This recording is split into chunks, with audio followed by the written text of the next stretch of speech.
wake up at 700 hours. It's a glorious day here in Glasgow. The attention of the globe focuses on the World Indoor Athletics Championship.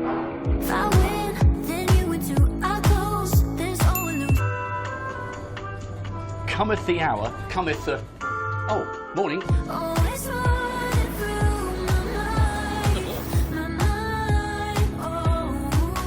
Glittering gold in Glasgow. Sarah Mitten has produced the performance of a lifetime. A massive weekend in a city synonymous with its appetite for life and, of course, world-class sport. Gold medals for Ryan Krauser. Ola Sluggers takes gold in Glasgow. Congratulations. Hugs all round for Norvik. Norman reclaims the crown.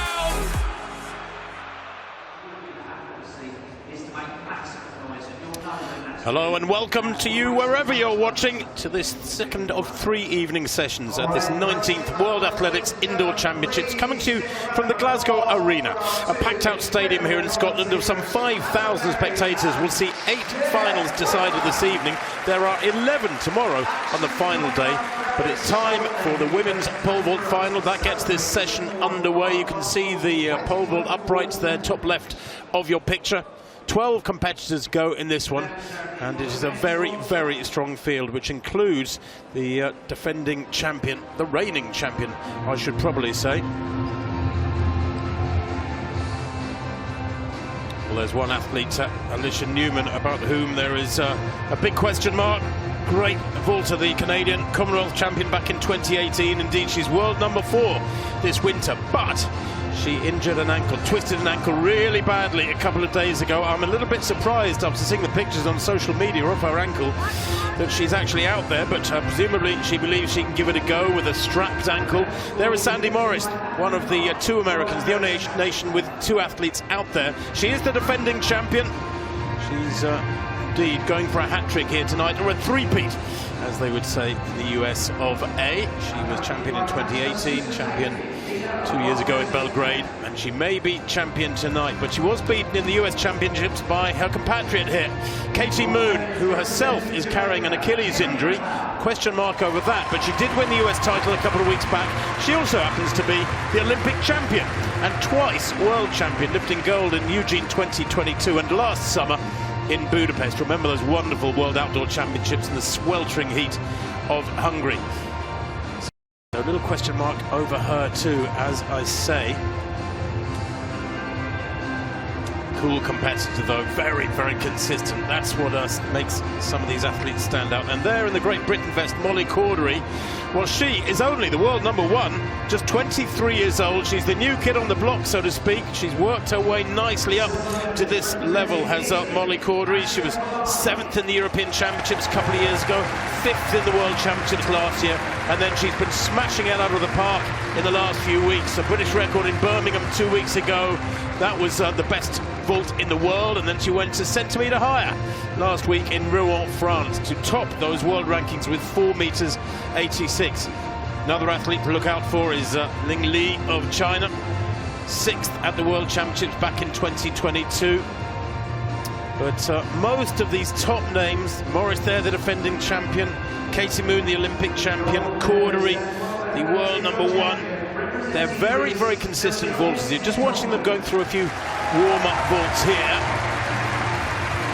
I'd like to get a feel for the runway, although they will have been into the arena once or twice over the last few days. The real surprise package could be a certain Kiwi, Eliza McCartney. You can just see her there, top of picture. McCartney was the bronze medalist in Rio 8 years ago at the Olympic Games, but she's still only 27, and she's the world number 2 this winter. She's had a mass of injuries in the last few years. Indeed, was out injured for all intents and purposes between 2019 and 2022. Well, there is the start list. 10 on this page, 2 on the next page. Watch out for Wilma Murto too, the Finn. She's the reigning European champion from Munich 2 years back, and European indoor champion from Istanbul last year. She's very consistent too. She's a growing force, is Murto. Big, powerful athlete. about 5'11", almost 6 foot tall. And she too, very, very consistent. So it's take your pick almost, with 5 or 6 athletes in superb form, and any one of them, and indeed any of the others, capable of causing a bit of an upset on this particular evening. It's all about what you do on the day. And form books, as in so many sports, from recent days or weeks, well, they have to be cast aside to some degree, because the pressures of championship competition are much, much different to a normal competition. Katie Moon, well, she is the Olympic champion, and she knows how to absorb that pressure oh so well, retaining her world title in Budapest last summer. Spent some time with her in India back in early January, Katie Moon, with her husband Hugo.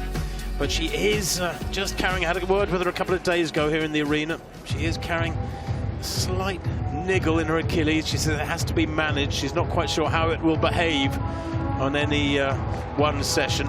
The crowd really looking forward to this. There is so much coming up on the infield and on the track, but we of course will be focusing on this pole vault final for women. The men's pole vault final is tomorrow evening, and the championship record, well, it may be needed tonight, or perhaps bettered, to get gold. It's held by Sandy Morris from Birmingham back in 2018, when she lifted the first of her brace of world indoor golds. Of course, there's a lot of British interest tonight on the track and in the field, and Cordery, let's not forget, the British competitor in this pole vault, perfectly capable of getting amongst the medals, maybe taking top spot, but there's a lot of action on the track too, with high British hopes amongst the finalists.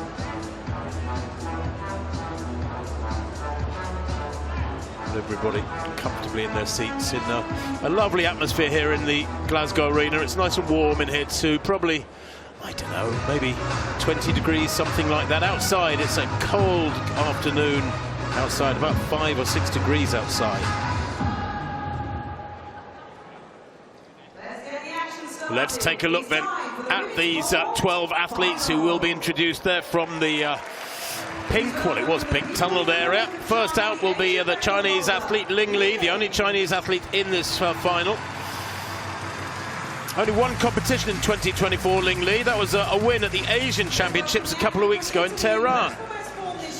Roberta Bruni of Italy, their national record holder both indoors and out. 9 times the Italian champion. Margot Chevrier, French champion both in and out, and she's already had 8 competitions this year. Talk about polishing your skills.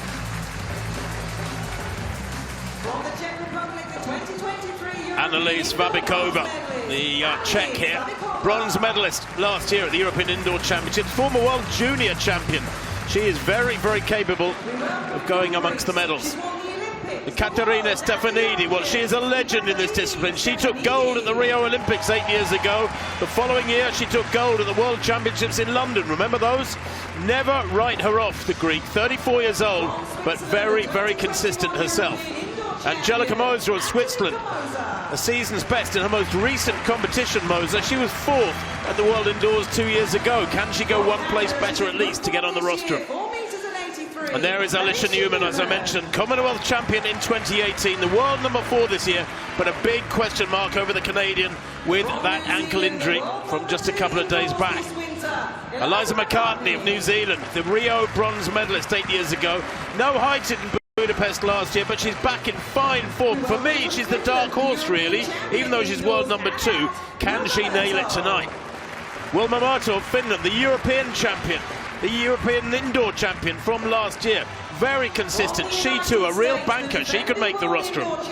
Sandy Morris, the defending champion, going for a 3-peat tonight, as I said. 3 times a World Outdoors silver medalist. Can she add to her little pile of major gold medals here this evening? Molly Cordery, well, she has had a spectacular few months. And listen to that roar. British records 2 weeks ago in Birmingham and a week ago in France. She is on fire as Molly Cordery. And Katie Moon, well, you just cannot write this woman off. The Olympic champion from Tokyo, world champion last year when she retained her world title from 2022, carrying an ankle injury, but did win the US title quite comfortably a couple of weeks back. So the scene set wonderfully, and we know that 6 athletes will come in at the opening height of 4.40 meters, and 6 more will come in when the bar moves up to 4.55, the next height. Cordery, well, coached by her father, coached by her dad Stuart, in fabulous form. 3 personal bests in her last 4 competitions, Cordery. She's been vaulting since she was 15 years old. With 4.86, she has shown, and that coming after a 4.85 in Birmingham, she has shown that she's in that rich groove of strong performance that so many athletes need, especially in the vertical jumps. It's a psychological game as much as anything. You need to know you're in good form. You can't be hoping to get over that bar. Well, Stefanidi readying herself there. Angelica Moser will be first to go. She's second in the jumping order, but because Sandy Morris, the first in the jumping order, isn't going to come in until 4.55, Moser of Switzerland will be first to go.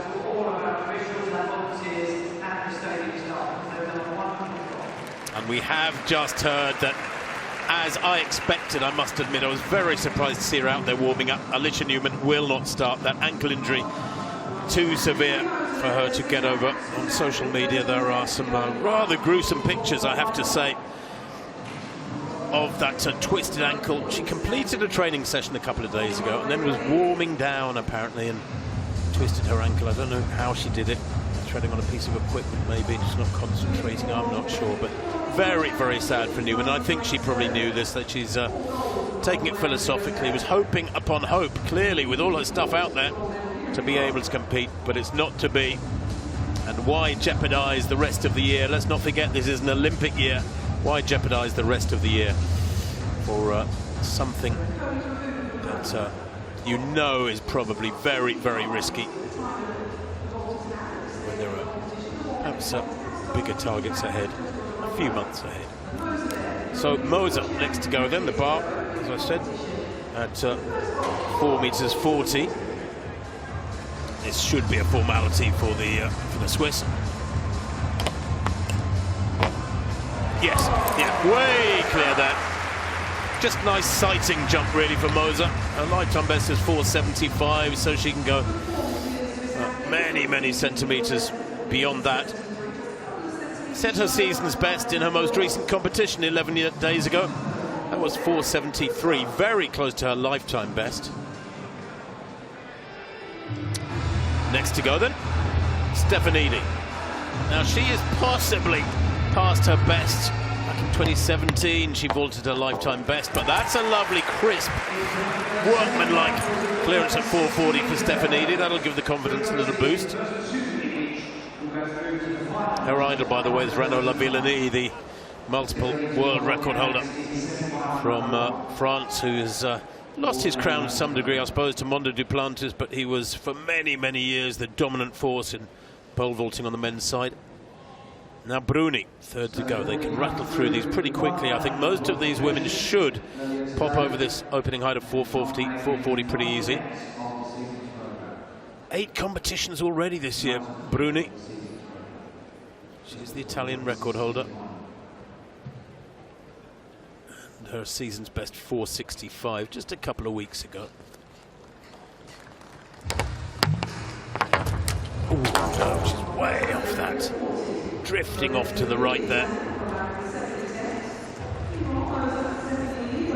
She almost looks a little puzzled there. But that wasn't close, was it? So many of the Italian athletes are sponsored by one of the services, the police, the fire service, the customs service, and she is a member of the police force, is Roberta Bruni. In lane 1 with a lifetime best set this year at 7.62, representing. They'll be watching with their hearts in their mouths her second attempt in a few minutes' time. Now, Li Ling of China. Holds Asian records both indoors and out, does Li Ling. 34 years old now, she's the oldest in the competition, along with Stefanidi. And as I said earlier, her one competition this year ended up in a gold medal in the Asian Championships in Tehran, and that, of course, so season's best 4:51. This bar 4:40 should be a formality.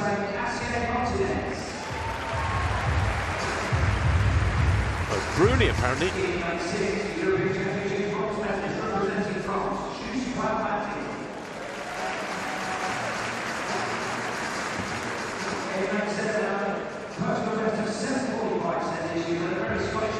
There is apparent discussion going on that Bruni's the uprights were positioned wrongly for Bruni, and that's why she looked puzzled when she came off the bed. It was all wrong for her because the uprights can be pushed backwards or forwards, further away from the athlete when they're running up, or towards them, so to speak. There's a specific setting for each athlete, and Bruni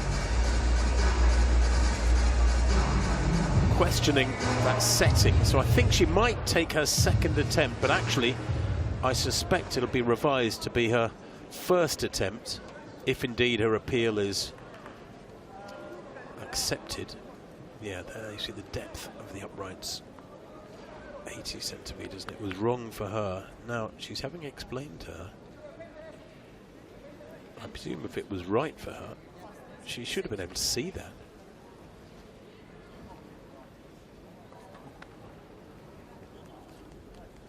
Slight halt in proceedings with the 60-metre race about to get underway.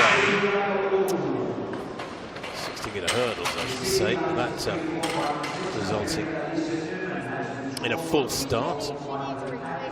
So we're already down to 11. Bruni here negotiating, it seems, whether or not that's her first attempt at 4:40. A failure should be retaken.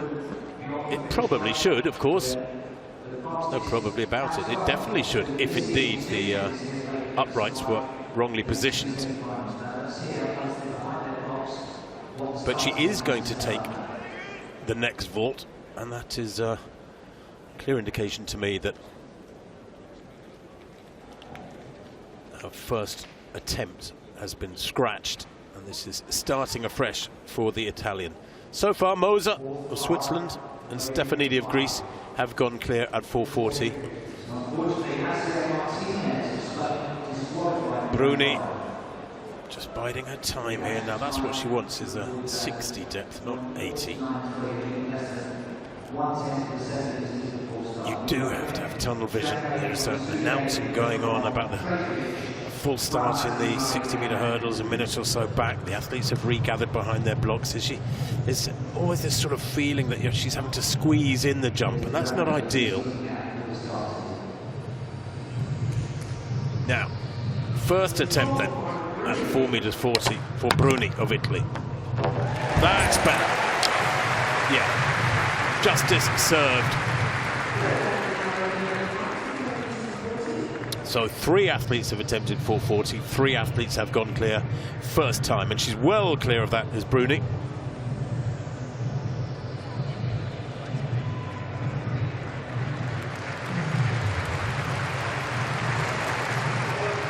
Next to go will be Chinese athlete Li Ling. Now at her best, she's a 4:72 vaulter, although that was 5 years ago. Her season's best 4:51. She's a teacher, and she's not vaulting. Here's Li Ling. Loves her music as well when she's trying to relax. Can she dance to a pretty tune here? Oh no, she can't. No, that wasn't close either.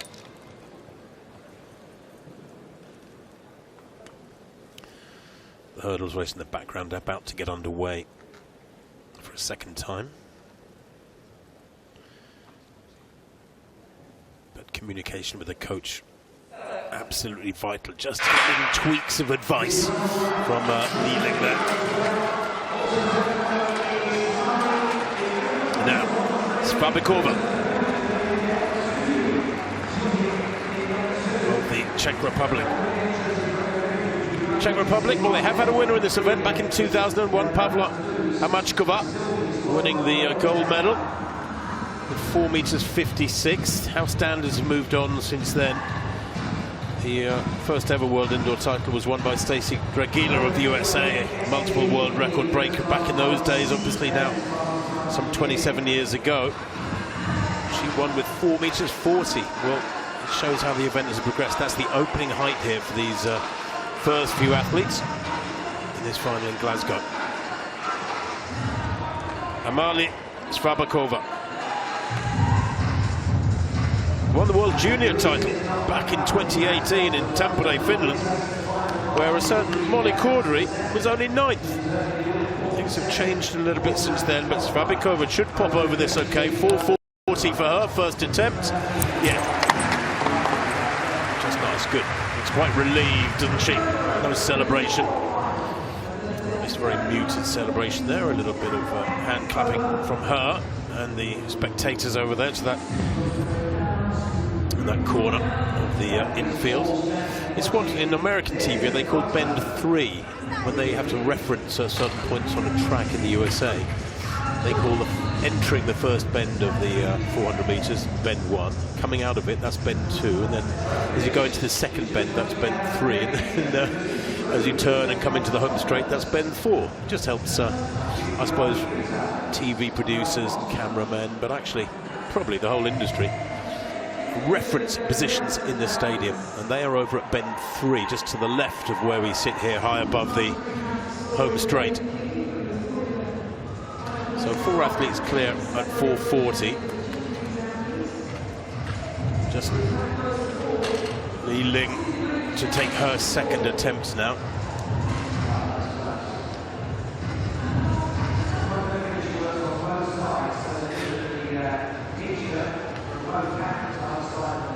Well, she's 34, as I said. Her best days perhaps behind her. She was 11th in the World Championships back in 2013. Remember those championships in Moscow? A sweltering summer that was. Here she goes, second attempt, 4:40. That's better, yeah, much better. So, they continue to progress. And all 5 athletes attempting 4:40 have cleared it. Li Ling, the only athlete that took a couple of attempts. The bar now moves up straight away to 4:55. That is the next height.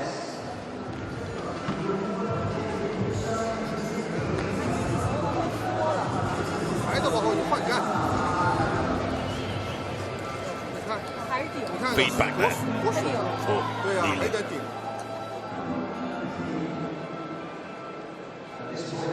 So, of those who are attempting 4:55 as their opening height, Sandy Morris up first with the fiery hair, as I think I saw her calling it on social media the last couple of days. The American, as experienced as anybody in this field, has been a massive presence for many years now in the world of elite female pole vaulting. Cleared 5 meters in Brussels back in 2016, was it really? Well, it was September 2016, I was going to say 8 years ago, some 7.5 years ago. But she was a great vaulter at college. She won the NCAA, the American Collegiate title, back in 2015. Then immediately started hitting her straps when she left college, became a professional. She's now 8 times the US champion.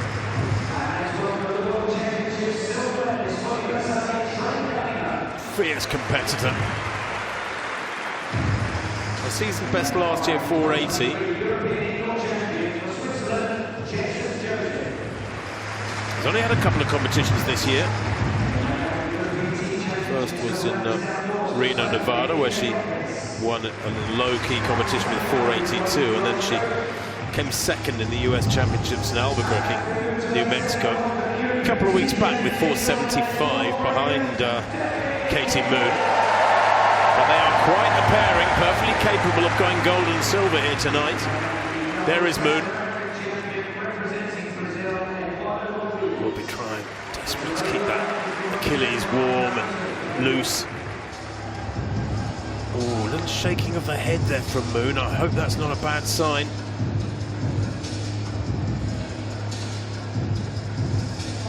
This vault from Morris slightly delayed because the next race in the hurdles is about to get underway. It is the semi-finals of the men's 60-meter hurdles, and that cone on the runway means she couldn't take her effort even if she wanted to, Sandy Morris, her opening effort at 4:55. Focus, stay focused, they're used to it.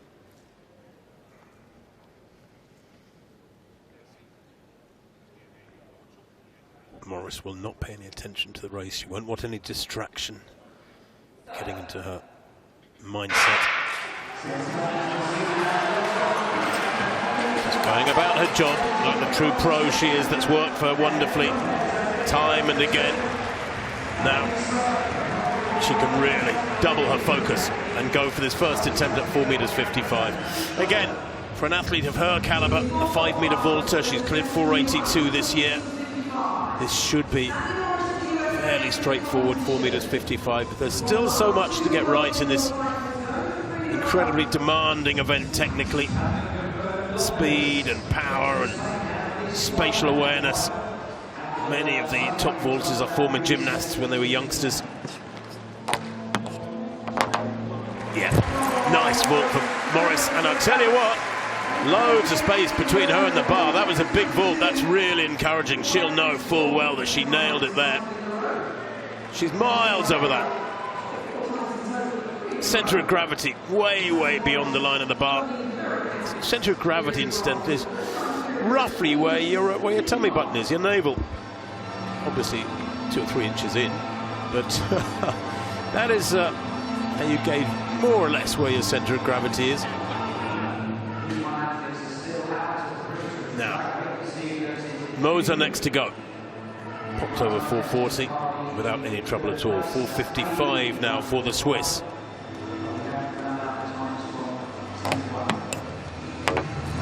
Ooh, comes down on that. I thought she had that. Her high point was way above the bar. Let's have a look at it from here.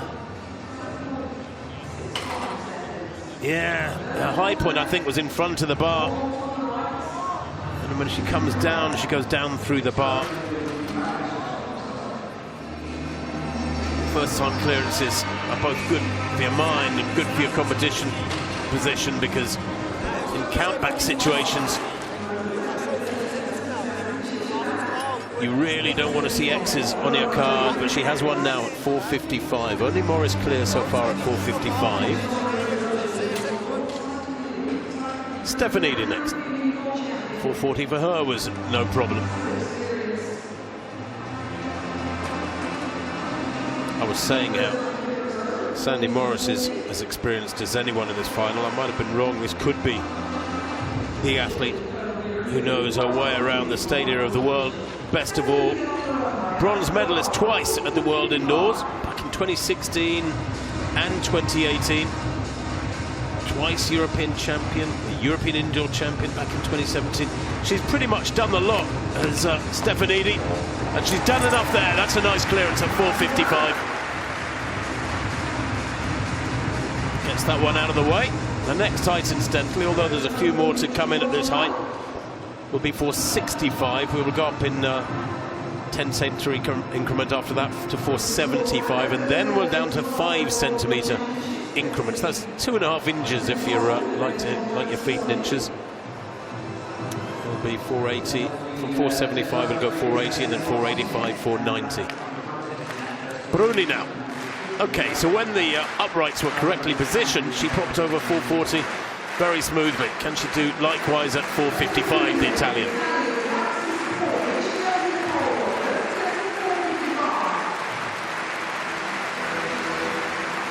Slow, steady approach, and then accelerates those last 4 or 5 strides, but she too brings it down. Well, let's have a look at the high point. Yeah, it's ample, but it's way in front of the bar. Lost all forward drive there across the line of the bar.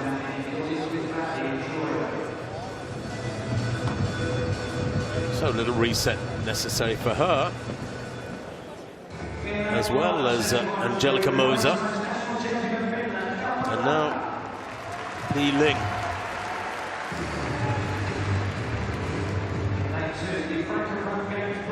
After her will be Chevrier in front. To the right of the picture there, you can see her ready to go. Just got to remain patient and calm and wait for your moment.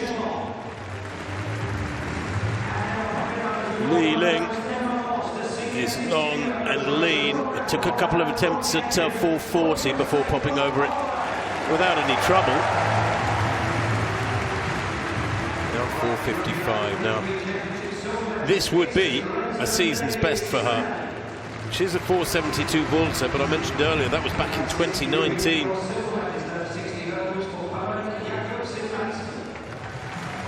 She was Asian champion back in 2013. She's been around a long time.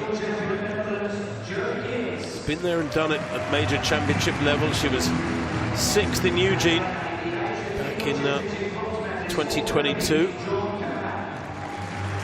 in the World Championships. They're having a slight problem getting the bar back on, the officials, who've done a wonderful job over these last couple of days.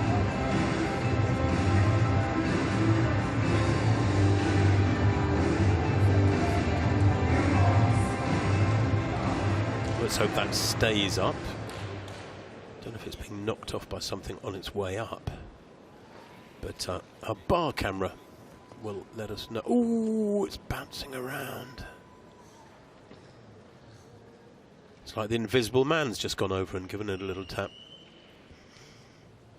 But a delay now, once the bar's been positioned correctly, because another hurdles race about to get underway.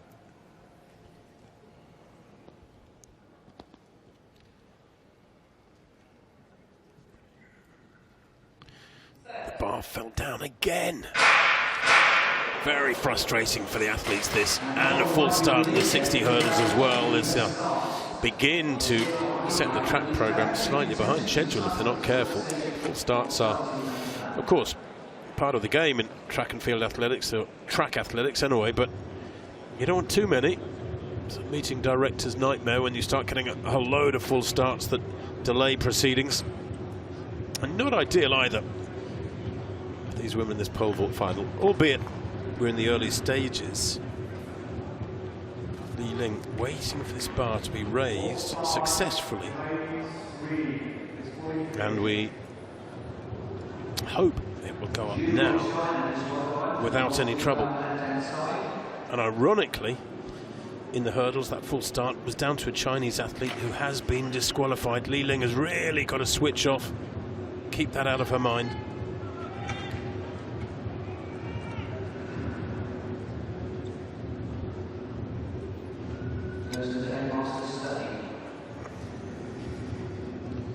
She's going to wait until the second start of this 60 hurdles semi-final. She's not going to rush herself, and in fact the bar is still not raised. It's going up now, watching it carefully as it goes up, but it does seem it's almost like the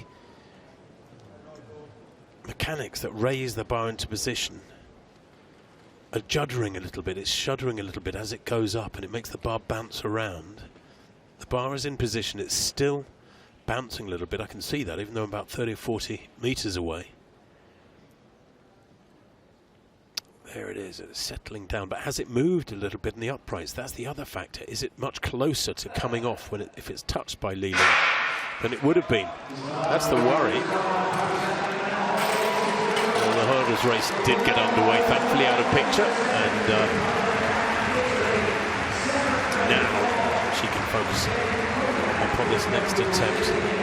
The officials with a long pole, vertical pole, are trying to push the bar back into 100% the correct position on the little supports it sits on.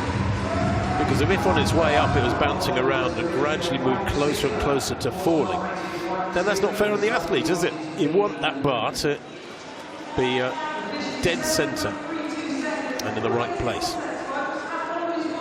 Right now, we hope she can make this effort. Long delay there from this athlete Li Ling, who's waited very patiently, and indeed for Chevrier, in the background who's ready to go next at 4:55. So here she goes. This would be a season's best for the Chinese. 4:55, first attempt. No, after all that. Well, it wasn't ideal, was it? Long hold there before that attempt could be taken. This is not looking great for Li Ling. Took 2 attempts at 4:40, and now a season's best. She didn't even attempt it. That was a refusal. Chevrier, Margot Chevrier, only 24 years old, 6 times a French champion. She's had 8 competitions already in 2024 in less than 6 weeks. Won the French title in Miramar back in the middle of February. Here she goes, first attempt, 4:55. No, and that was not a good attempt either. I do sometimes wonder if these long waits and delays, what's going on elsewhere in the stadium, don't have a detrimental effect on the vault, as it's so easy to let that get into your mind. But Chevrier, well, she's a 4:66 vaulter. Indeed, that's this season, and her absolute best, a 4:71 vaulter, and that is getting right up there into proper world class. Now, Amalie Svabikova, she popped over 4:40, the previous height, no trouble. So here she comes at 4:55, the athlete who placed 11th in the World Championships in Budapest last summer.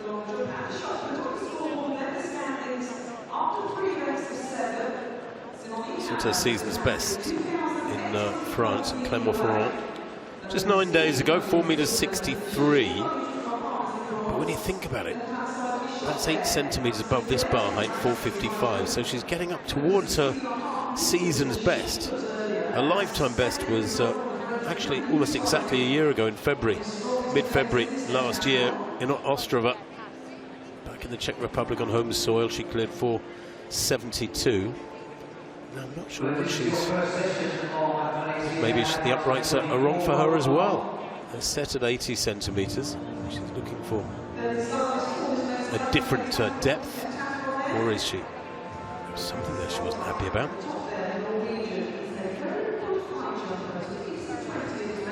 Proven capability psychologically. Took the World Junior title back in 2018. Indeed, a couple of years back she was European under-23 champion as well as Fabikova.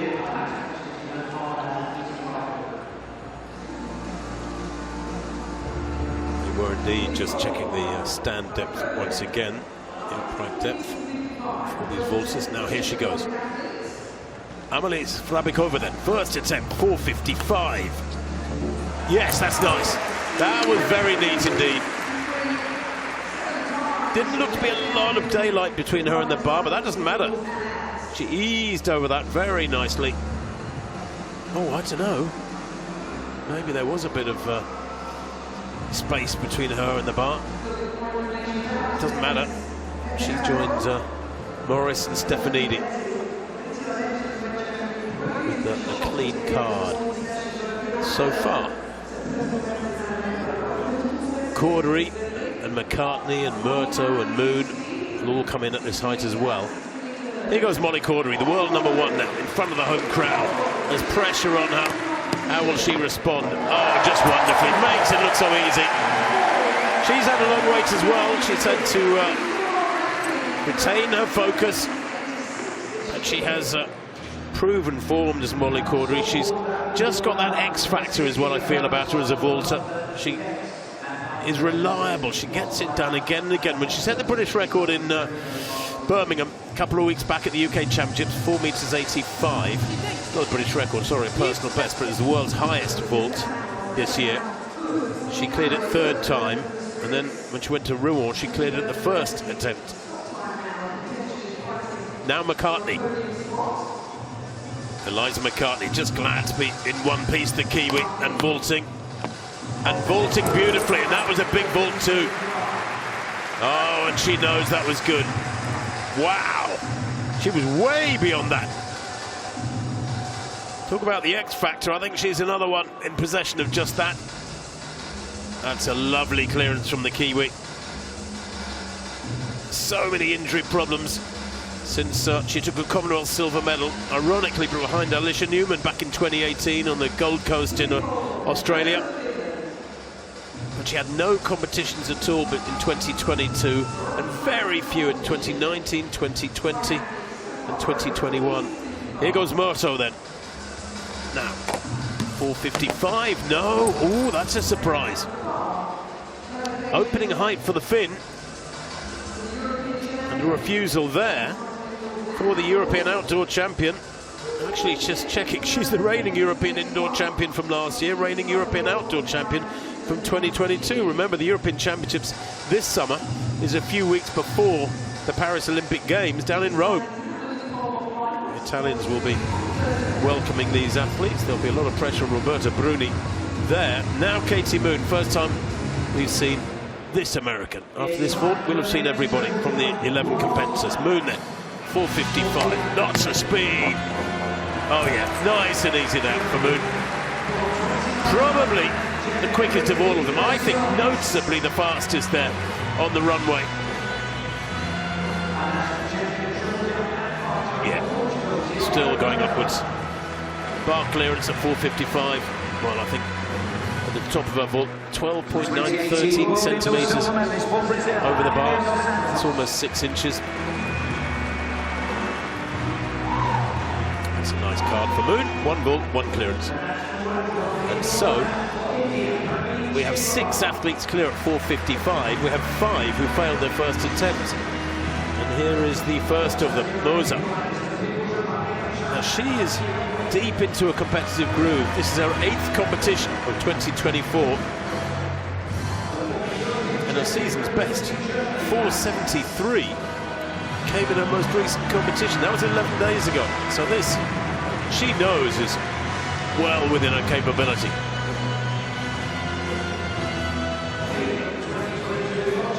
She joined those 6 who share first place.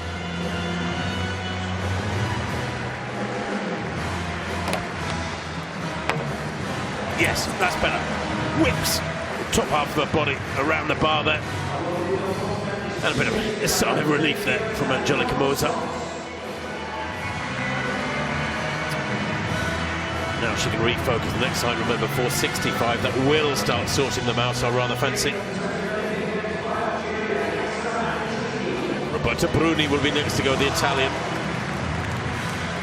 Moza, with that clearance, is down in 7th place because 6 athletes popped over 4:55 the first time of Arsenal. They all share the lead at the moment. We're in the early stages of this women's pole vault. If you've joined us in the last few minutes, watching the second evening session of 3 these 19th World Athletics Indoor Championships, the Glasgow Arena.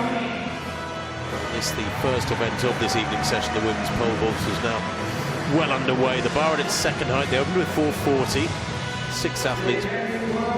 5 athletes, excuse me, popped over that. Now the bar is at 4:55.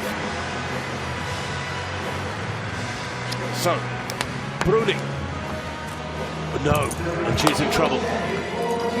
She cleared 4:40 first time. Once there'd been an adjustment of the upright, because in her first attempt they were in the wrong position and she failed, and then she was given it again, her first vault. Cleared 4:40, now 2 failures at 4:55.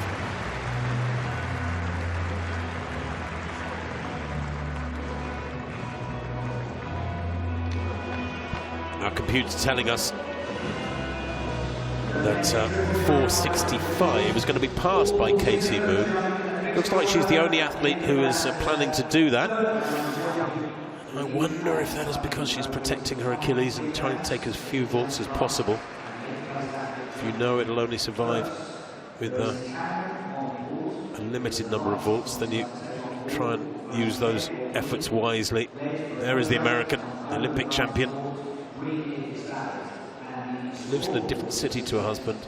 Spent a lot of time with him in India a few weeks back, and they said they by passing ships in the night. He's a rowing coach at a university, a couple of hours flight from her training base.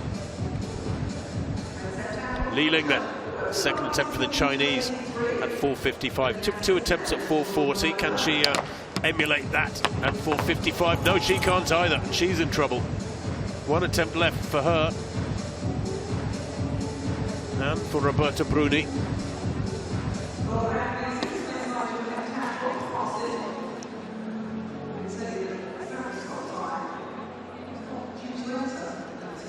It would be a season's best for her, as I've mentioned. It's a tough call so early on in this World Championship final to be having to hit your limits and indeed go beyond them for this winter.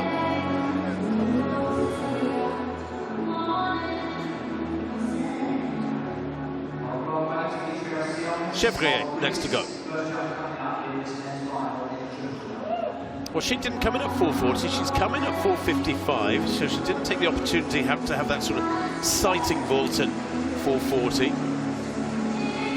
And then she failed her first attempt at 4:55, the French athlete.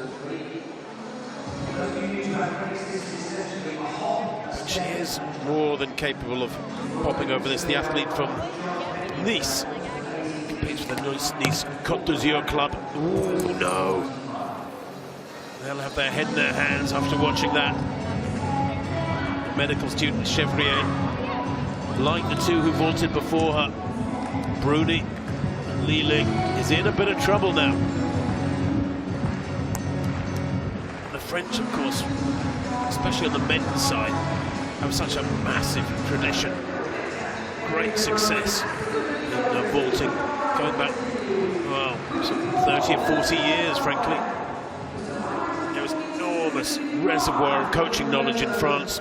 Chevrier the best of them, but she's in trouble here tonight at 4:55. And now next goes Wilma Murto, who is normally so consistent.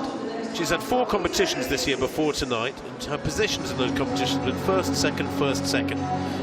She is consistent.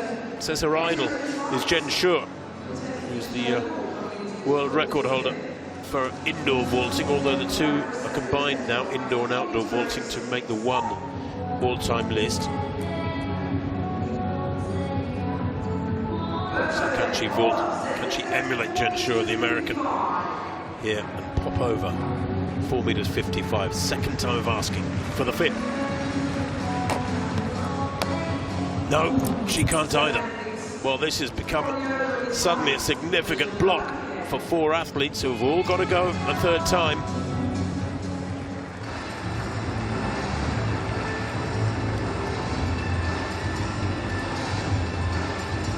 I'm just trying to think, I don't think any of them were really that close. Moser, the only one of the 5 attempting 4:55 at the second attempt, who did go clear. Bruni next.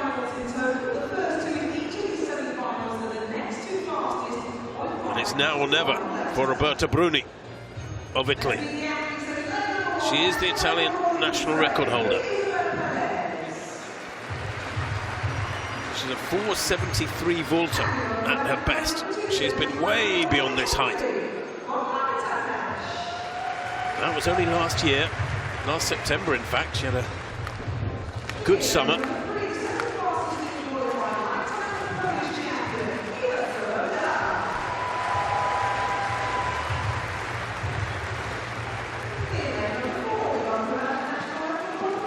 So, Bruni then, blocking out all noise and everything else going on around her. This, her 3rd and final attempt at 4:55 for the Italian. Oh no, she was over that and then clipped it on the way down. What a shame. But she becomes the first to exit the competition. Oh, what a shame. Well, the best of the Italians is down and out. She will be... Well, she looks to be accepting it philosophically, but I suspect the moment hasn't really hit her. Perhaps when she gets back to her room, it will become more real, if you know what I mean. Li Ling next to go, 11 times the Chinese champion. She was 6th, as I mentioned earlier, in those World Championships in Eugene a couple of years back, in the sweltering heat of the Pacific Northwest. What a glorious championships that was, but she actually only vaulted 460 there for that 6th place. And another delay here. She's not having much luck, is she? There's going to be another delay now because athletes are in their blocks for a 60-metre sprint. So she's having to stare at that cone and retain her focus once more.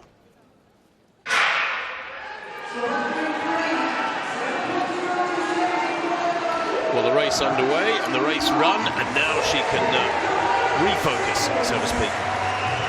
It is difficult for these athletes, the way their competition rhythm is dictated by what goes on the track adjacent to them. Imagine if it was the other way around. If they said, no, we're going to keep vaulting every 2 or 3 minutes, and you lot will squeeze your races in between our vaults. I'm not sure how that would go down either. But that's the order of things. They have to wait for the races to be run. I suppose it wouldn't be practical any other way.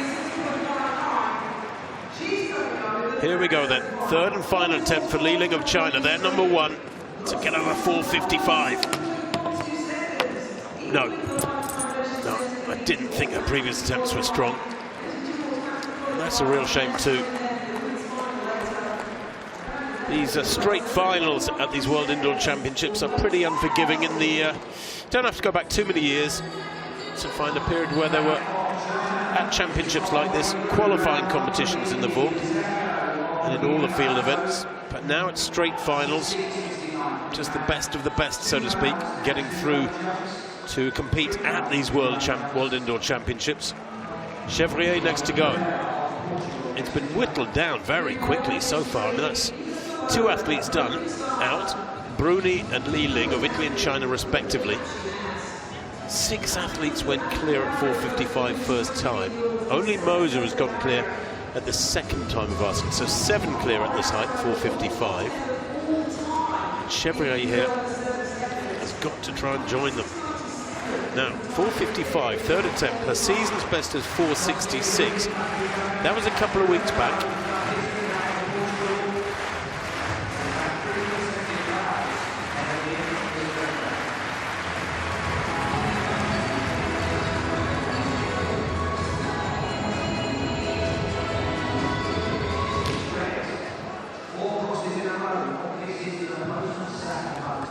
The cone is back down on the runway. Not quite sure what the problem is, but it's off now. Chevrier can reset.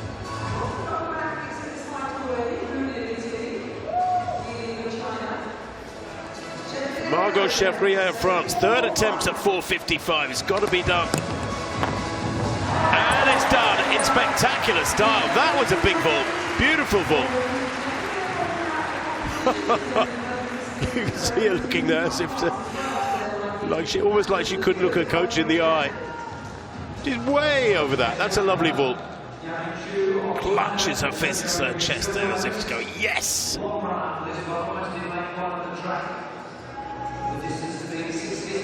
So,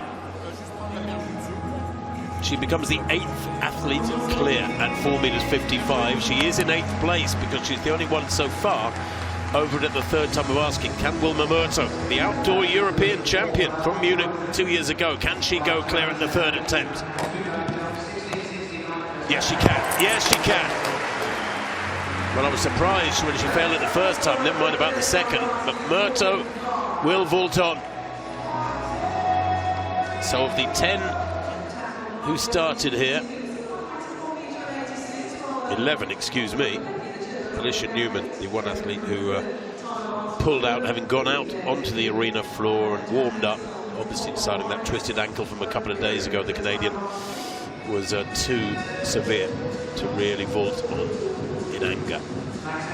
But 2 athletes down from the 11 who are in the competition, Bruni of Italy and Li Ling. The bar now will move up to 4:65, a height at which Katie Moon, the Olympic champion, is passing. She will wait to the next height, 4:75. which means that Sandy Morris will be first to go.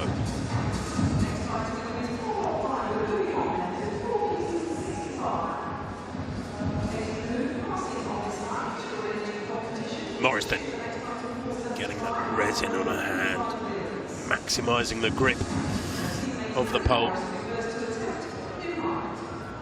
That right shoulder pretty heavily strapped too for Morris. Clearly had a problem there. For a vaulter, well, any injury to any part of the body is pretty drastic. You think about this discipline, every part of the body is used. The legs for driving force and that acceleration. Your stomach and deep core muscles in the torso. And your shoulders and arms for obvious reasons too, when you take off and when you get up to the top of your arc and you're pushing off the top of the pole.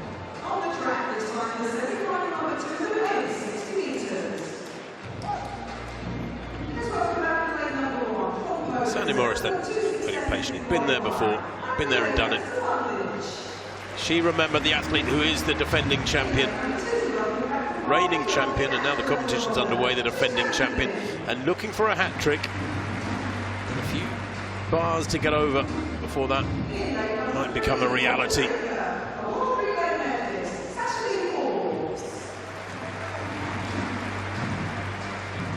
Well, the bar coming down now. There's another race with athletes behind their blocks, due off very shortly. They're being introduced to the crowd. And that bar bouncing around more than I've seen in a long time, and it does seem to me as though maybe it's the mechanism of the uprights that's raising the bar.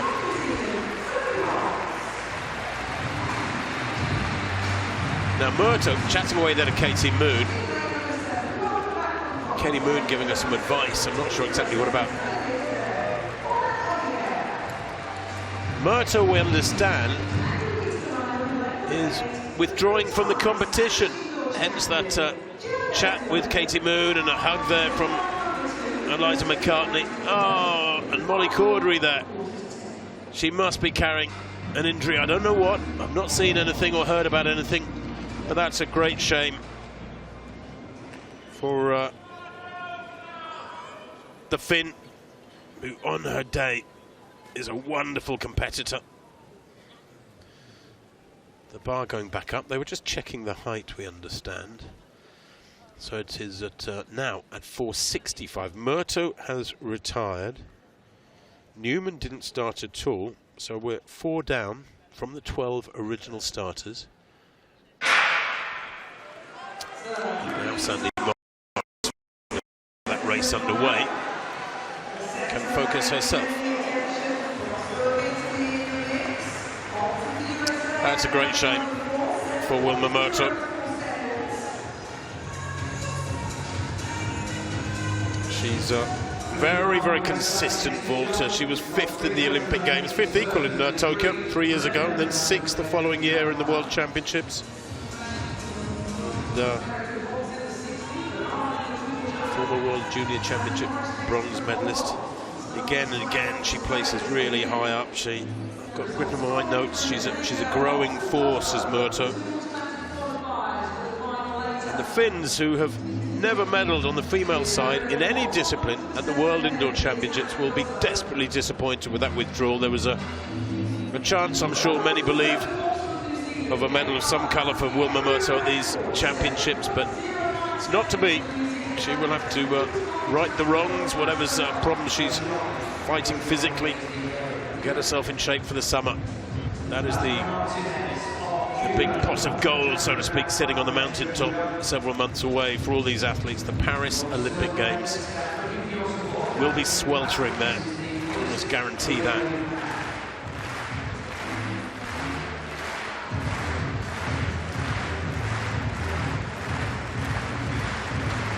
So now Sandy Morris. Quite a character is Sandy Morris. She loves animals, particularly reptiles. She has a pet snake. She plays the acoustic guitar. She She actually brought out a song where she partnered with Noah Lyles, the sprinter, the triple gold medalist from the World Championships last year. And to relax, get this, she likes a bit of gardening. Acoustic guitar and gardening. Is that two ends of the spectrum?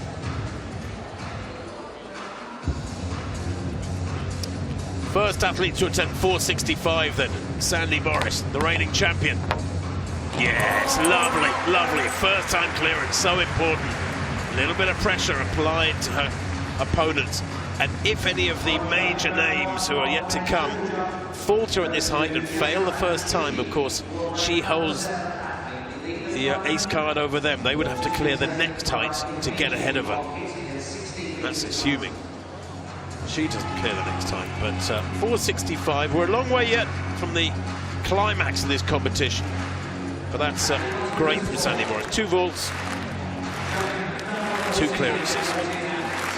Jeff Hartwig there in the crowd chatting away to Sandy Morris, giving his advice. He's a member of the 6 metre club on the men's side a few years back. One of the highest vaulters in history, in fact, Jeff Hartwig. Moser now. 465. Ooh, yes! Nails it. And again, she's got that lovely quality. She gets up there and then seems to sort of almost wriggle over it. Let's take a look at this again. Yeah, that's a nice vault from Moser. So 2 attempts at 465 and 2 clearances. The big names are getting into their groove now. 4 athletes down out of the 12 who were on the original start list. And Stefanidi. Now this will be a season's best for the Greek. 465 first time. Oh, it was so close. That was really tight. She's able to smile because she knows it. I'm sure she feels the height is there. How close was it? Ooh, just caught it with her chest, I think. The job was nearly done. But it does mean that a clearance at the next height is necessary for her if she's to keep an eye on, well, at least gold and silver so far. We're in the early stages of the attempts at this height, 465. Chevrier next to go.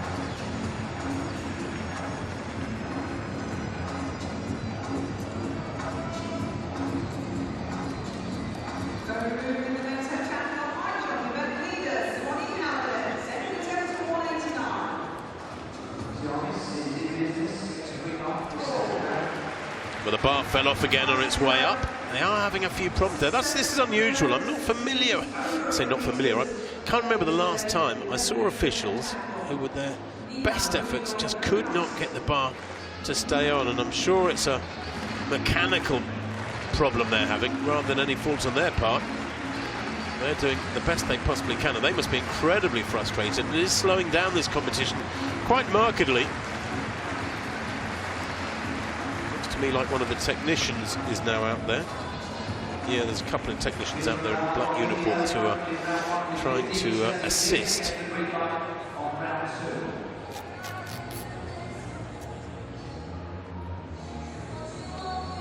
And this is unusual because, of course, this equipment is placed out there long before the competitors arrive in the arena, and it's tested and retested and retested to make it right. Now, is it that orange horizontal bar you can see, and the wires on it are catching the orange cushion that surrounds the upright itself, and that's why he's taping up with that white tape to keep the wires away from the orange cushion. Let's hope that does the job. Does that go up smoothly? Does it stop the bar bouncing? Ooh, that clipped the top of the cushion there. You might be able to see that little nudge. And then bring it down, and now what happens this time? Fortunately, the top of the cushion, I think it makes contact again. I've never had to talk about this before. Well, let's put the bar on, boys, and see how it goes. He's going to give it another taste of the old tape. Chevrier,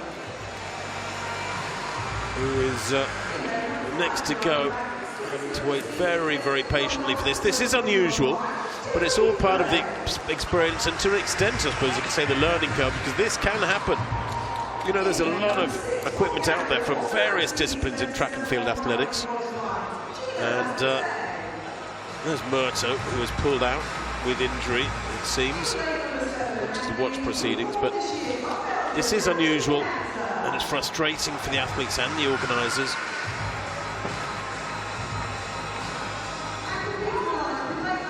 Sandy Morris, not quite sure what that conversation was about. She knows full well the officials are doing the best they possibly can. But it is Chevrier who should be next to go, Margot Chevrier. She only cleared her opening height 4:55 at the third time of asking. And the French athlete is now going to go at 4:65, and her personal best, or sorry, her Caesar's best is 4:66. So she's getting very close to her limit. The big names, Morris, Moon, there's Cordery. It looks somewhat bemused at what's going on. She's unaffected. Molly Cordery, the world #1, has had just one vault at 4:55, made it look very, very simple indeed. Another race to go now, so even if they were ready in the vault, they have to wait for this 60-metre race to get underway. The athletes looking as disinterested as they can. I don't blame them.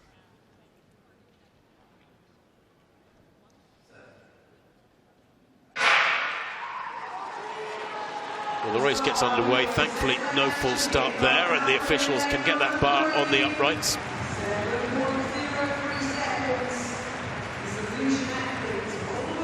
Let's hope it goes up now without any problem. The athletes watching and hoping, just like everybody else in the arena who's paying attention to this vault. And the bar has eased up into position, and it seems to be staying, it seems to be stable.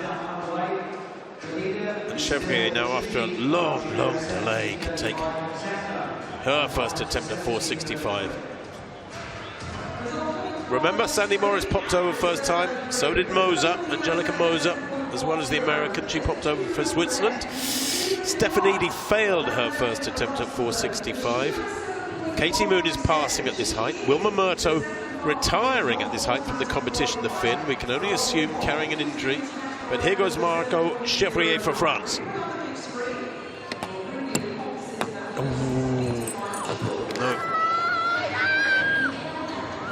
And a refusal from Chevrier, and she's hurt her ankle on the bed there, and that looks nasty. She's screaming. I don't know if she's twisted her ankle or what. She's going to need medical attention. This is turning into a bit of a saga at the early stages of this pole. That's horrible. She's in real pain. It's Margot Chevrier screaming away there. Medical help is there already.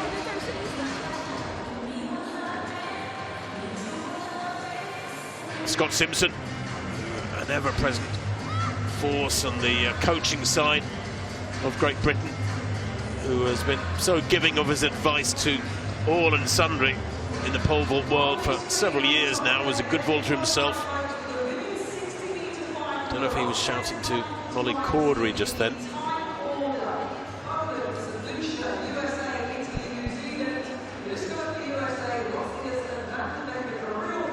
But it seems that Margot Chevrier is still in position, and these competitors like Molly Cordery and all the others have just got to block this out. The pole vault is a tough event. It is a dangerous event. There was an American competitor a few years back whose name escapes me, but he'd had a bad experience at college, coming off the bed once, banged his head, and he used to vault in a helmet. It looked like a sort of BMX helmet. It wasn't a great big hefty motorbike helmet. It was just a protective, looked fairly lightweight black helmet, and he used to vault in it for fear of an incident recurring. Obviously gave him a little bit more confidence, but it is a tough discipline, and these incidents do happen, thankfully, very, very rarely. Cordery there, just chatting to Scott Simpson and staying very, very calm indeed.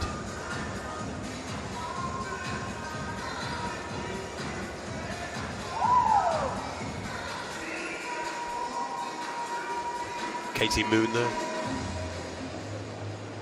Paul Doyle, her agent, in the centre of those three gentlemen, behind the, just to the left of the camera. Doyle based near Atlanta. He too, sort of one of the ever-presents on the international track and field circuit, indoors and outs. A lot of these athletes take real reinforcement from having coach and manager and often family members along with them on the circuit. It can be a lonely existence, particularly in the summer months when they're traveling from meeting to meeting, living out of a suitcase, one hotel lobby, one hotel room after another. And it really does comfort an athlete when they have the family and friends, coaches, agents around. Sometimes even doing a sort of relay. They come in and stay for a few days, somebody else takes over. There's a very concerned gentleman. Not sure, you'll have to forgive me if that is Chevrier's coach, but she is still down there in the where the box is, where they plant their pole at each attempt.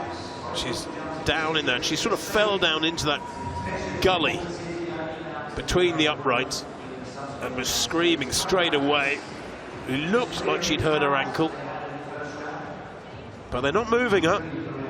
There are now 6 medics around her, and all the while these other athletes have to retain their focus as this competition rolls on, and it'll be way, way longer than was expected. We could see a record of some kind where they've had to delay vaults for races and false starts, and the bar coming off again and again. This will go down in a few training diaries as a night to remember. Katerini Stefanidi of Greece, she's probably seen it all before. If this has happened before in the last 15 years, she'll probably have been there.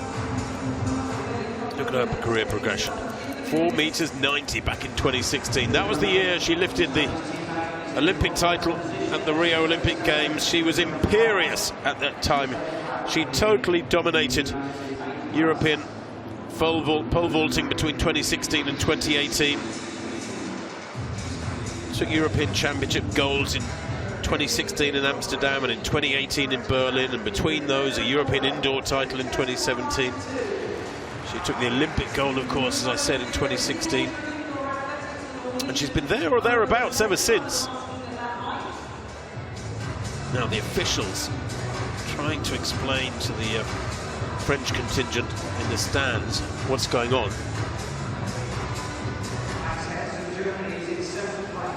There's obviously considerable concern amongst that French grouping, as they still haven't moved Chevrier. It's very worrying. One can only hope and pray that she is okay, the French champion.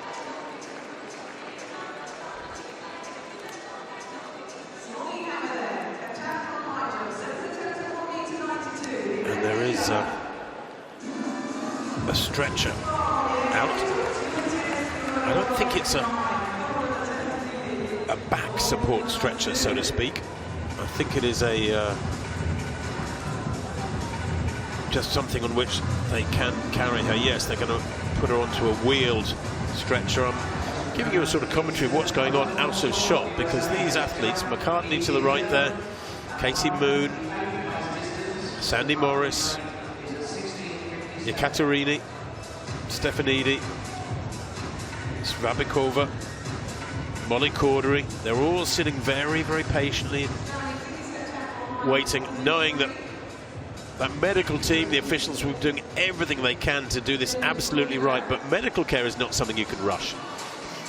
They've just got to stay warm, regard this as something they can put down to experience, use in future perhaps.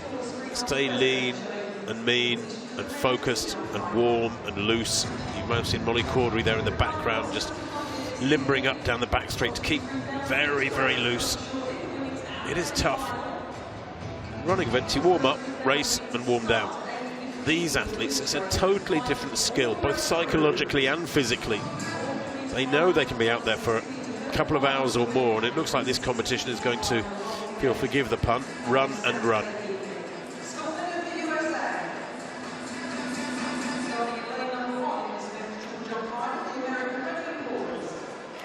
And I'm sure that Chevrier's camp, French camp in general, would love to be there, reassuring her, giving her some, if not medical care, because she's getting the best possible, at least some love by their presence, so to speak. But it is an incredibly awkward spot in which to fall and to be injured, because she's in that gully between the uprights and the projected cushion, projecting arms of the landing bed, which come back down the runway about 8 feet, 8 or 10 feet. So she's hard to access, is Chevrier. And the bottom line is, just like this athlete, Eliza McCartney, most of these athletes that are still in the competition are having to sit this one out, have been there. They've had their fair share of injuries. McCartney, as many as anybody. So many injury problems she's had since she took that Commonwealth silver back in 2018. Moser checking with her team. Thankfully, it really is nice and warm in this arena, because athletes like Sandy Morris not feeling the need to warm up, to put their gear on. And just to compound things for these athletes who are trying to focus upon their competition when it does get back underway.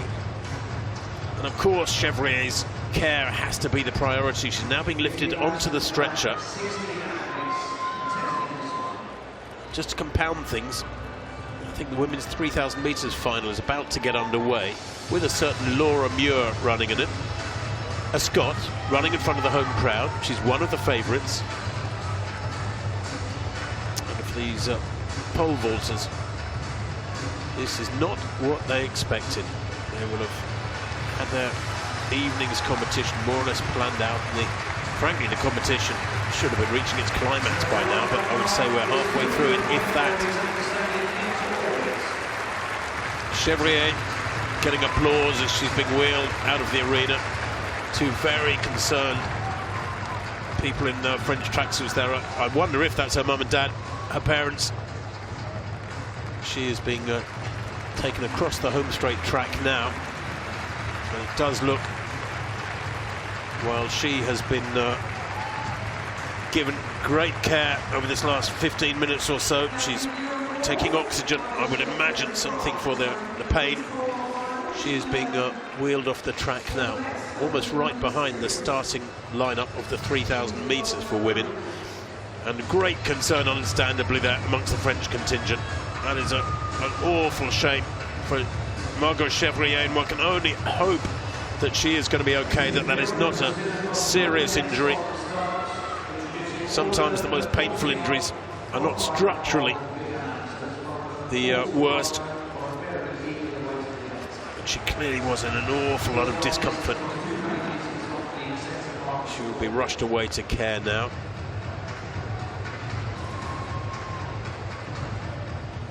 They're just ensuring everything's in place in that gully between the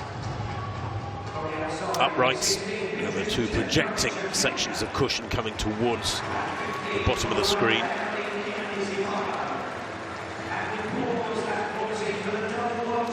Well, all credit to the officials and the medics. They did get attention to Margot Chevrier as quickly as they could.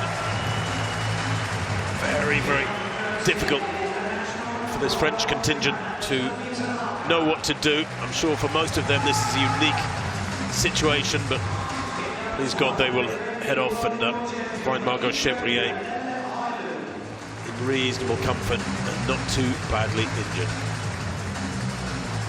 And for the rest of them, it's back to competition time. Back to try and focus on the competition.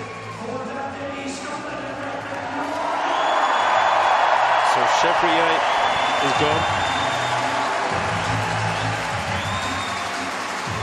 And next to go is Amalie Svabikova.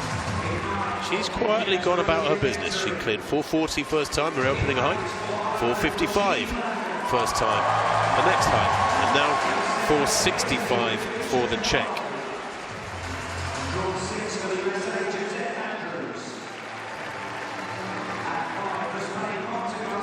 So, the bar, remember, 4 meters 65, two athletes clear.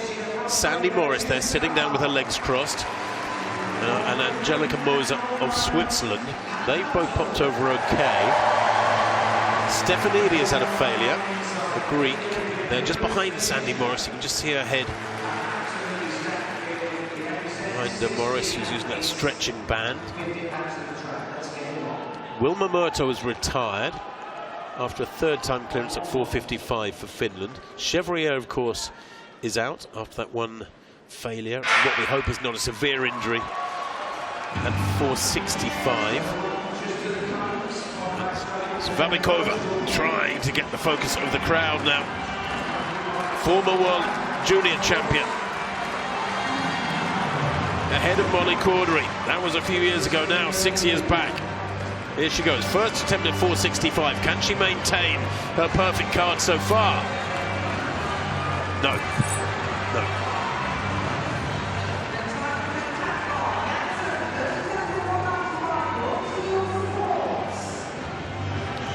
Well, we still have just the two clear, Sandy Morris and Moser at 465. Katerini Stefanidi of Greece. Svabikova has failed as well. Now Molly Cordery, how will she have coped mentally and physically with that long, long delay? I don't know how long it was. Was it 20 minutes, something like that? So, only her second vault of the session, chatting away to herself there, convincing herself this should be a formality. Now the focus of this British crowd will be on the Brit. First attempt, 465. Oh yes, normal service is resumed for the Briton. Very comfortably clear. A good feeling about this, don't you, if you're a British fan? Look at that, 15 centimetres clear at the height of the bar, and she went through the line of the bar. That is a massive margin, that's 6 inches. 465, she's just produced a 480 vault, 480 plus. She can do a lot higher than that, we know, when it's necessary. Cordery has gone clear, so 3 now over 465, and now Eliza McCartney. McCartney came in at 455, has had just that one vault. They've been out there now for about an hour and 20 minutes, and she's had one vault. Here she goes for the Kiwi, 465. Ooh, no, that's uncharacteristic. Hit it in the way up, I think. She's smiling, but she knows it's there. Yeah, she and the coach know what went wrong. A little confirming nod there. I'm sure the coach was doing exactly the same up in the stands. And I would wager a decent amount of money that she'll pop over it, no trouble at the next attempt. Yeah, wow, bang, straight up through the bar.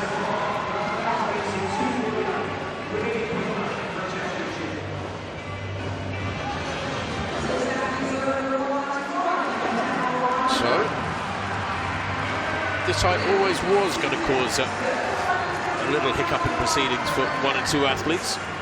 Very, very sad that Chevrier has injured herself after her first attempt, coming down from her first attempt. Now Stefanidi, second attempt for her.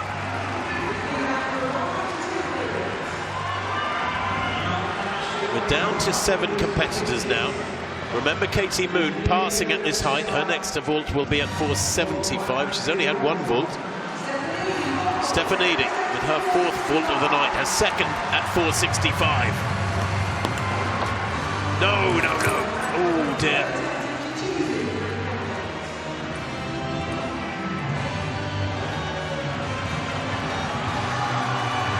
How close does she get? It didn't look that close to me. No, it wasn't. Well, maybe with gritted teeth.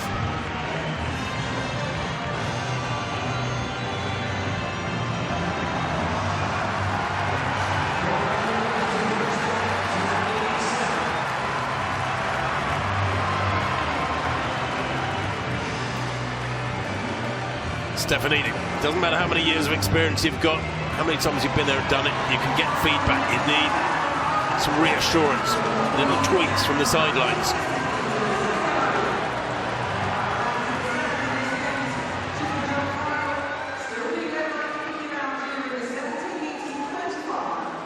Now, it's Rabikova next to go. Second attempt for her.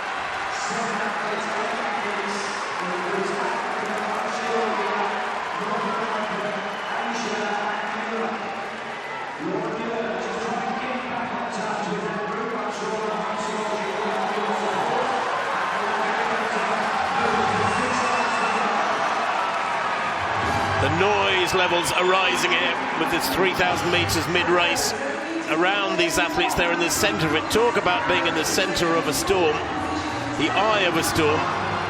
That must be what they feel like, and yet they're used to it.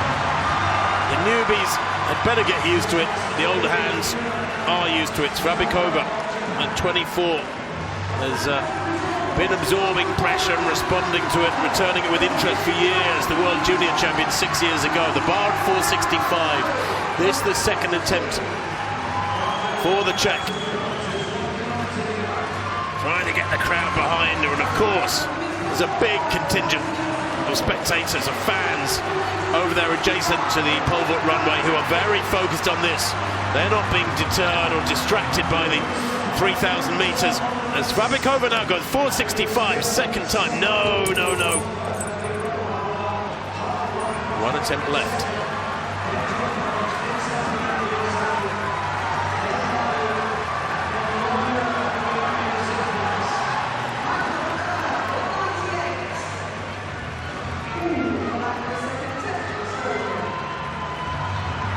No, she went up straight up through the bar, and I'm not sure she had the height there anyway. And look at this, they want to get over and have a quick chat with the coach, but they've got to squeeze across between these 3,000 metres runners. It's so busy out there in the arena. There's a men's triple jump final underway as well on the other side, sort of adjacent to the home straight.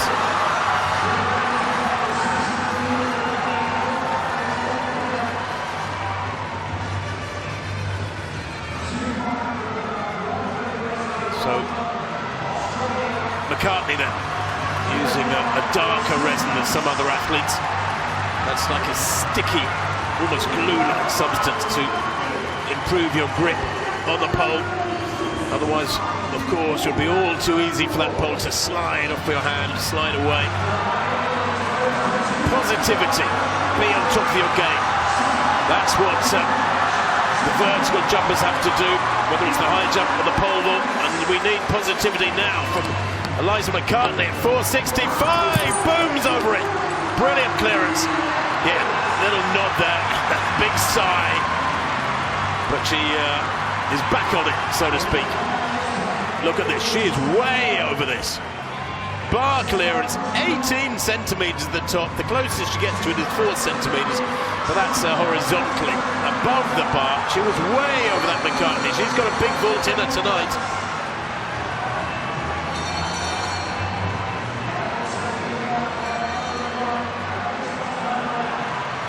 Well, we now have 4 clear at 465. We're beginning to approach the business end of this vault. In that, I rather fancy there are a few more heights yet to come.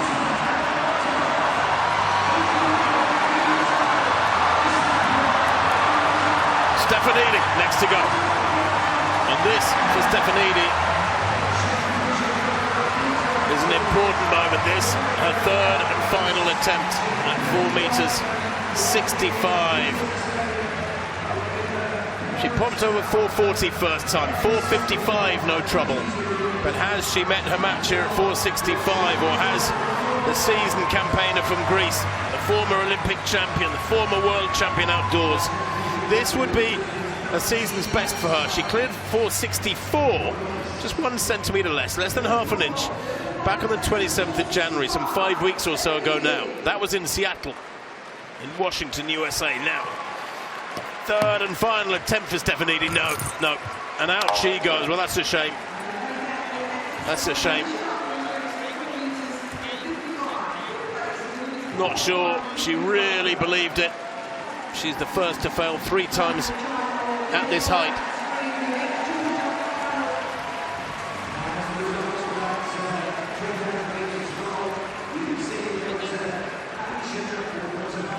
And like a true pro, a discussion going on there about what went wrong, what to right next time. The summer lies ahead. Many of these athletes will be looking at competitions as early as later this month outdoors in the USA, or certainly in April. Others will wait till May and June for the European summer to kick in properly. But Strabikova now for the Czech Republic. So 4 athletes clear.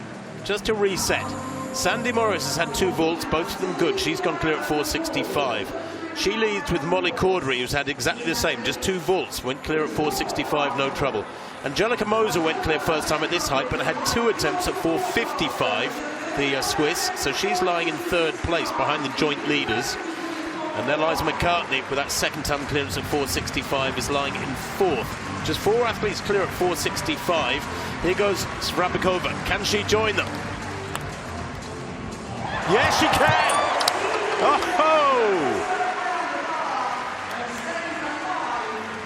Yeah, stays in the competition, moves into 5th place. Katie Moon, remember, has passed at this height. So we're down to 6 athletes from the original 12. And Strabikova of the Czech Republic is one of those clear at 4:65. And that is a season's best for her. It was 4:63 coming into these championships. She's not far behind her lifetime best.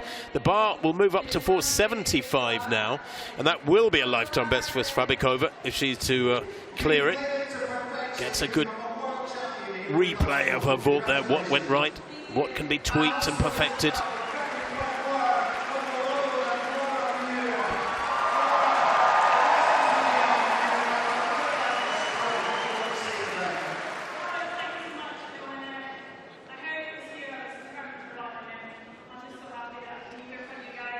Katie Moon then, who has sat out this last, goodness me, how long ago is it? Since her 1 vault of the evening at 4:55. It has to be about an hour.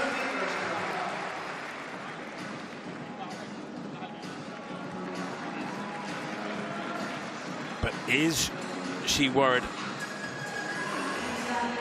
about that Achilles that has been troubling her? Sandy Morris will be first to go at 4:75. Now this is a height where you're beginning to get into seriously questioning territory. She has cleared 4:82 this year, Sandy Morris. She is a 5-meter vaulter outdoors, albeit that back in 2016. But she is the reigning champion. She's defending champion, looking for a 3rd consecutive world indoor gold here, and she will not want to relinquish a grip on that title, this title, without a real fight. So what can she do here? We know she's got a fabulous championship temperament. The bar has to be adjusted to 4:75. Not quite sure why it's taken so long, unless it was adjusted and it went back up and they brought it back down. Something wasn't quite right.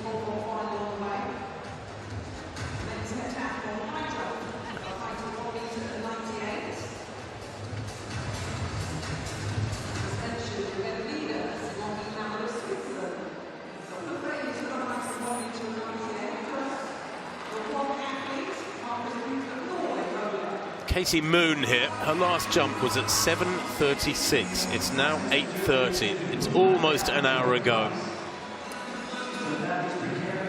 I'm not sure I can remember a competition where there was that long a gap between any one athlete's vaults. Admittedly, she has passed her height. She passed 4:65, and there were a lot of vaults at that, and then the injury to Margot Chevrier, which caused a long delay, what, 15 minutes, something like that, maybe more. Murto retired at that height. Katie Moon will have been trying desperately to scan. Look, shaking her head there still. Is she in the right mindset, the Olympic champion, to have a go at 4:75 and nail it? Keeps shaking her head from side to side, and that worries me, that there's a negativity creeping in. They brought the bar back down, and they're rechecking the height. And I think Molly Cordery there is trying to tell Sandy Morris what she thinks is going on. But just looking, the officials there by the control desk, so to speak, of the equipment. There are two gentlemen sitting by the uprights. Their job is simply to put the bar correctly back on the uprights, on the supporting part of the structure. But the officials around the desk that controls the raising and lowering the bar have been in sort of conference for a few minutes. And now it looks like Sandy Morris is nearly ready to go, but there is still a cone on the runway. She can't go yet. Smiling and goodwill showing Sandy Morris, but I suspect she is very, very internally frustrated at this further delay. But she will know full well that it's nobody's particular fault. But these are just the things that happen in pole vault. I've always described it as the most technically demanding discipline for the athletes. Well, I guess what we're finding out tonight is that it is, with that bar having to be raised mechanically to such a height. It can't be replaced manually without any mechanics involved, as in the high jump. But I guess it is the most demanding technically for the officials as well. And that is quite a double whammy. Sandy Morris waiting to go. Let's hope she stays loose and warm and focused and nails this. 4.75 meters.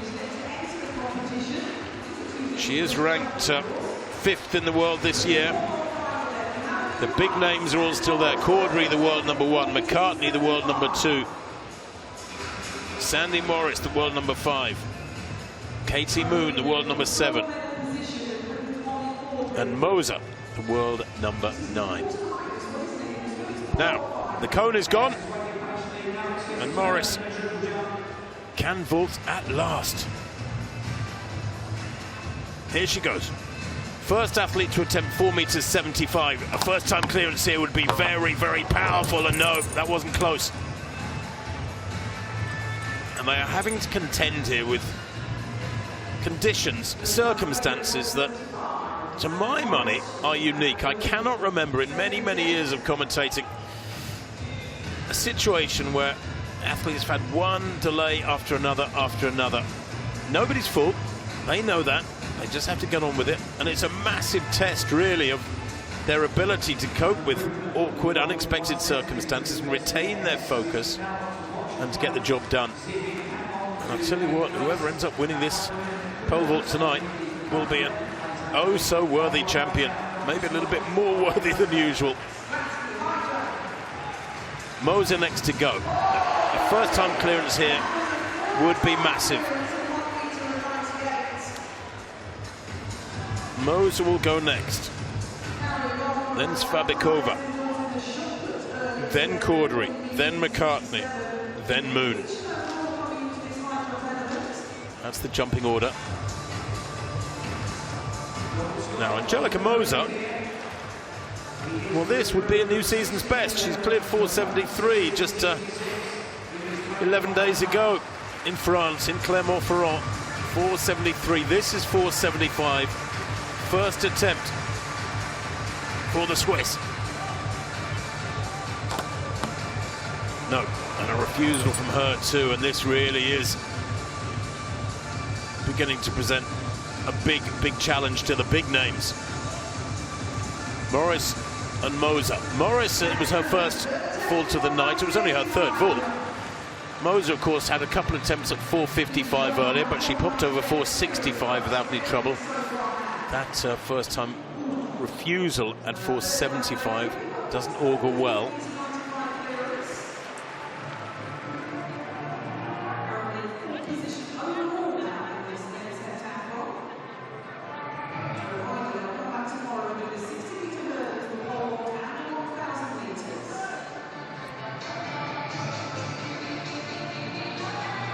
So Moser getting feedback.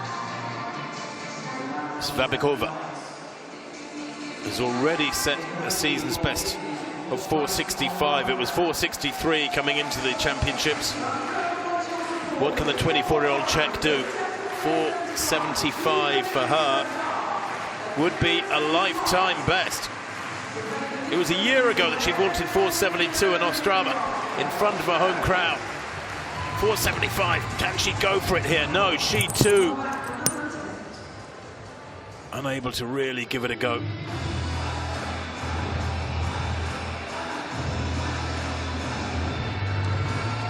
So next to go is Molly Cordery of Great Britain. And you just get the feeling, don't you, that any clearance at this height, and certainly a first-time clearance, will probably be a medal-winning vault. The conditions here, without any doubt, are making things very tough for these athletes. Cordery, the West London Harrier athlete, comes from the Thames Valley Harriers. She's been in fabulous form. This is her first attempt for the Britain at 475. Oh, and she gives it a clip as well. But she was up there, and the height is there, and she will know it. And she almost looks, well, not embarrassed by that. But let's have a look again. Yeah, comes down on it. Does she get the height? Of course she does, but it's way in front of the bar. She'll make that adjustment and probably get it in the next one. There's Scott Simpson giving the advice. Might as well be double Dutch, what the vast majority of spectators and the rest of us would understand from what they're saying. Lip reading wouldn't help me, that's for sure.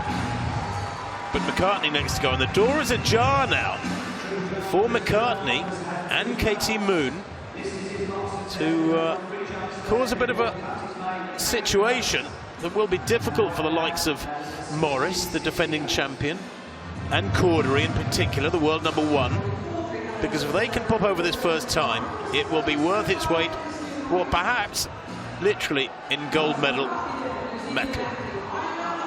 Here she goes then. Talking to herself again, Eliza McCartney. She is the athlete for the big occasions. She was coming back from years of injury last year when she no-heighted in Budapest. But she is a big vaulter.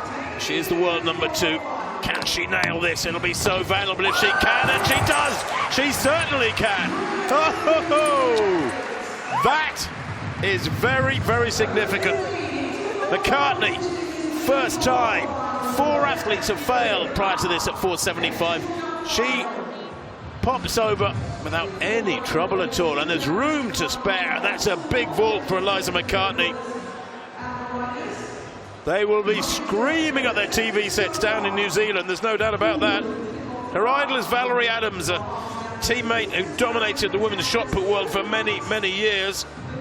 Comes from Auckland, not the capital, goodness me, Wellington's the capital, but comes from Auckland, biggest city in New Zealand by some margin. Used to play water polo and basketball, a bit of rugby too. Well, she's going to be tough to unseat. Now Katie Moon. Only her second vault of the night. Her first vault was well over an hour ago, and Moon, no. So she has got to clear the next height as well if she's to get gold.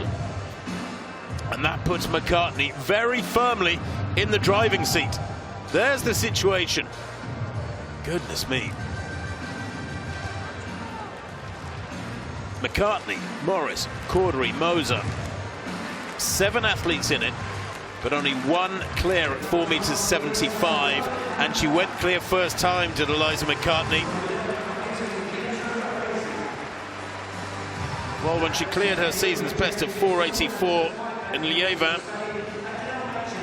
just in early February, she cleared it at the first attempt, McCartney. She is a fabulous vaulter.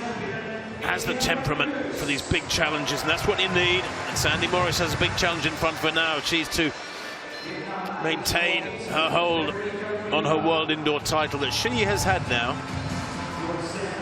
for 6 years. She won in 2018, she won in 2022, and she if she wants to win tonight, she needs to clear this height 4.75. She's had one failure. Here she goes then. The reigning champion, second attempt. Oh, no. She had a good go. I think that was a better attempt than it initially looked.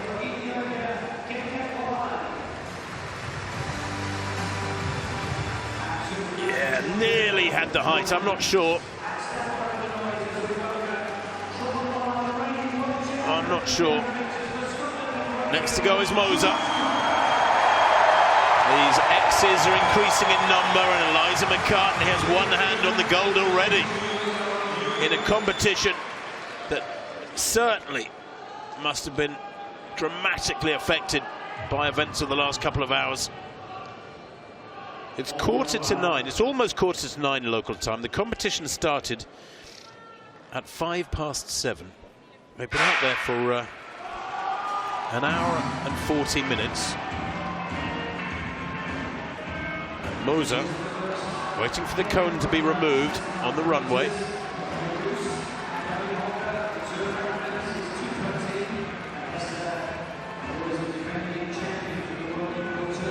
Morris has had 2 attempts, both fails. Moser next to go. Cordery failed at her first attempt. That could have been a very costly failure for Cordery. And frankly, looked imperious with her first 2 clearances at 4.55 and a 4.65. Now, here goes Moser for Switzerland. Second attempt, 4.75. No.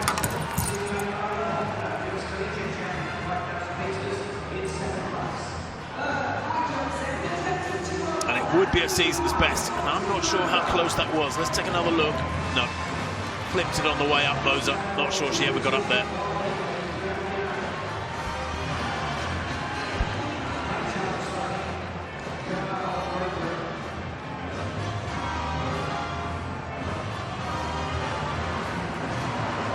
There's a card, quite a busy one. Moser still in 4th place. At the moment, those medal positions, as you can see, are held by McCartney with that first time clearance at 4.75, and then Morris and Cordery sharing silver.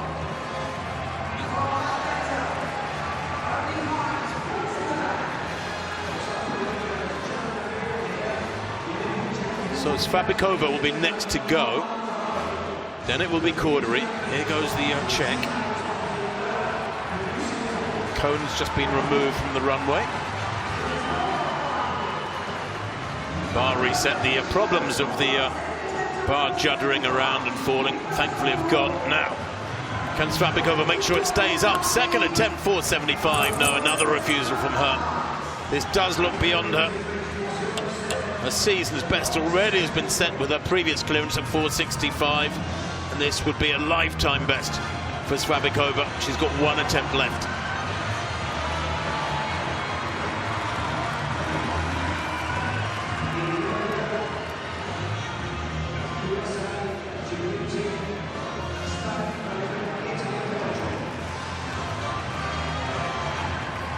Cordery then.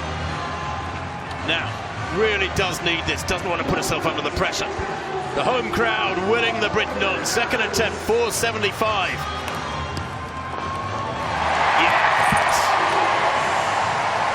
She looked like she knew what to do when she got it wrong first time. And actually, she's gone way over it there. Moves into second place on her own, no longer sharing it with the American Sandy Morris. Still the reigning champion Morris, but it's her grip on that gold looks to be loosening. She's in bronze medal position at the moment, but that beautiful clearance from Cordery puts her in second place. Second time clearance. That first time clearance may prove very, very costly. Eliza McCartney with a first time clearance at 4.75 is in pole position at the moment. Now Katie Moon. How has that Achilles been affecting her in the last couple of weeks since the US Championship, since she won, and through this evening? Second attempt for her, 4.75. Oh yes! Beautiful clearance from Moon. That's the first time I've seen her smile tonight, I think. The pressure, well, it's not off, but it's certainly reduced. That's a lovely clearance from her too. 2.8 centimetres spare height at the top. Not a lot, just over an inch. But it's a precious inch, and she has preciously cleared there. Katie Moon, a second time clearance for her, and she shares now the silver medal position with Cordery. And Sandy Morris, still the reigning champion, remember, has been shunted down to fourth. So we do have a fight on our hands, and it is the expected culprits. McCartney, second ranked in the world coming into this evening.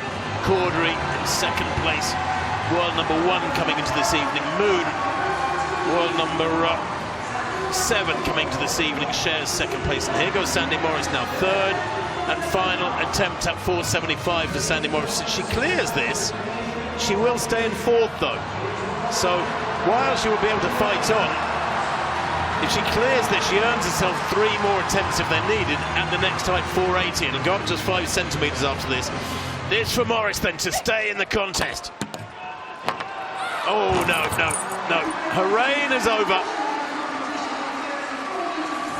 The Queen is down and out. Long live the Queen, so to speak. We just don't know who the new Queen will be.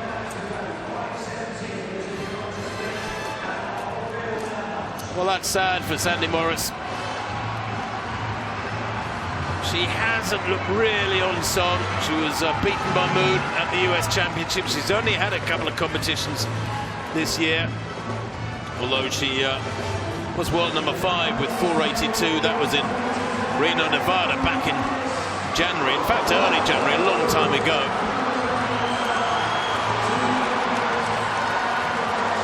But she's looking across the track there and have a word with her support team, commiseration perhaps. She finishes in 4th place, and it does mean that barring Moser and Svabikova clearing at 4.75 the third time, the big 3 are out in front. We don't know the medalists yet. Moser next to go. Third attempt for her at 4.75. And Moser here looking to equal her lifetime best. That occurred last year in Budapest when she finished 5th equal at the World Championships. 4.75 is her highest vault ever. That was outdoors. Can she do it tonight at the third time of asking? If she does, she'll move from 5th to 4th, but then give herself a bit of breathing space at the next height, 4.80. So, Moser, oblivious to the racing on the track around her. Here she goes. Third and final attempt for the Swiss at 4.75. Oh, can you believe it? Equals her lifetime best. Fabulous stuff. Talk about characterful. That from Moser is quite supreme. Brilliant. Becomes the 4th athlete clear at 4.75, and the medals are not yet decided.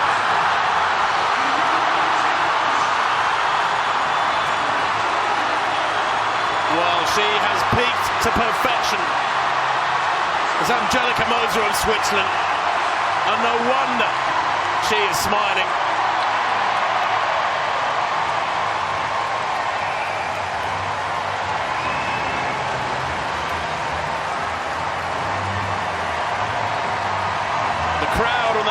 decide, torn between focusing on the men's 3,000 metres final and the events of the pole vault, but this athlete certainly isn't. She is 101% focused on her third and final attempt at 475. Amelie Zvabikova of the Czech Republic. Can she join those clear? No, she can't. No. It was at least it was a good attempt. The previous two efforts were refusals in effect. And Zvabikova has finished a superb sixth with some big names behind her at these World Indoor Championships.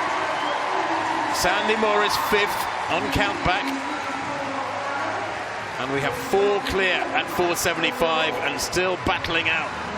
Does 4 go into 3? Well, it doesn't. At the moment, McCartney leads with that first-time clearance at 475. Cordery and Moon of Great Britain and the USA behind the Kiwi share second with 475 second-time clearances. And Moser is in fourth with a third-time clearance at 475.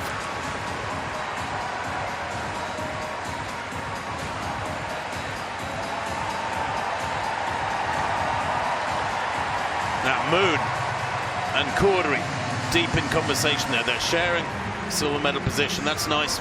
Sandy Morris, who has had to let go of her grip on gold that she's had for 6 years. Here tonight, having a quick chat there and commiseration from Eliza McCartney, who sits in first place, and maybe McCartney is the athlete to take over the mantle of World Indoor Champion, but there is a battle yet to unfold because the bar moves up to 480 now. And Eliza McCartney in first, Molly Cordery in second with Katie Moon, and Angelica Moser in fourth are the 4 left in it. So a reset.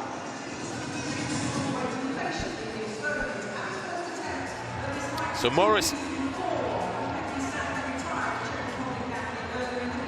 and Zvabikova exited the competition at that height, 475. Now next to go will be Moser. The original jumping order has to be maintained.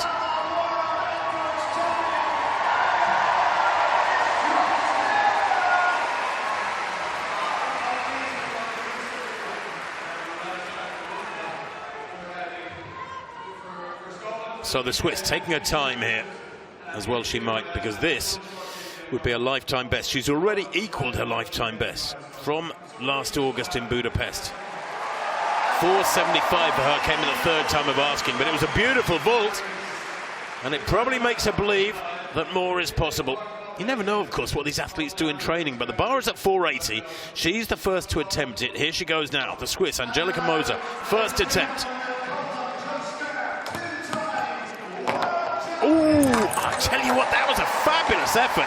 That was mighty close. And she has got to take reinforcement from that. If she can go across to her coach and have a look at that, I'm sure she will be bolstered, boosted by that clearance or failure. But it was a close one, and the centre of gravity was over it, and she just caught it with her legs on the way up. But the height is there. Moser, clearly in the form of her life, is capable of getting over 480. There's no doubt about it. Molly Cordery then. Can she ease over this one and put the pressure back on McCartney, regain the lead? And then, of course, the ball will be in McCartney's court and Katie Moon's as well. This absolutely critical for Cordery. A first-time clearance is worth so much. She came here as world number 1. She's been world number 1 for a couple of weeks. The 3-time UK champion. Can she move back into the lead in this World Indoor Championship final? 4 meters 80. No, she can't. Ooh, and it wasn't a bad effort. I'd like to see it again. She's cleared it twice in the last fortnight. Let's have a look here. No, just clipped it on the way up, I think. Does she get the height? I'd love to see it from the bar camera so we can see whether or not she really does get up there. But we know she can. There's the card for Cordery, and again it opens the door ajar a little bit for the next athlete to vault, and that will be McCartney, the competition leader.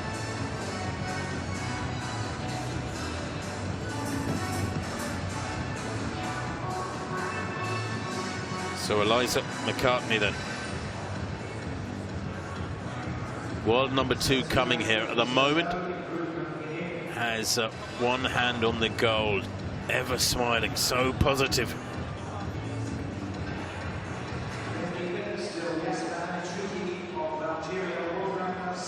She had a big win in Yerevan 3 weeks ago where she beat Murto and Cordery and Newman and Chevrier and Moser. So she knows she can get the better of these ladies. Now here she goes, first attempt at 4 meters 80. Oh, just brings it off with her arm. She got the job done. She'd got 95% of the job done. Let's take a look at this again. I think, yeah, everything over there, just clips it with her armpit actually. Maybe not quite enough. Look at the height she gets there. Yeah, it comes down, actually the rib cage clipping it, wasn't it, on the way down, but the height, she had ample height there. If that bar is at 480, she was way over that.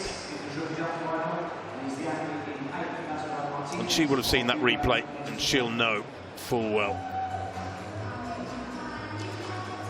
Now, Katie Moon, she's only had 3 vaults all night. First time clearance at 455, then a failure, she passed at 465, then a failure at 475, and then she cleared that second time. Now, a first time vault at this height could be a gold medal winning vault, and she will know that full well. Katie Moon loves the pressure. First attempt, 4 meters 80. Ooh, no. Not sure how close that was. It equals her season's best. That was at Albuquerque 2 weeks ago in New Mexico, and that was in the rarefied air of Albuquerque, which is at about 5,000, 5,500 feet. The lifetime best was set back in Eugene in 2021, 4 meters 95. No.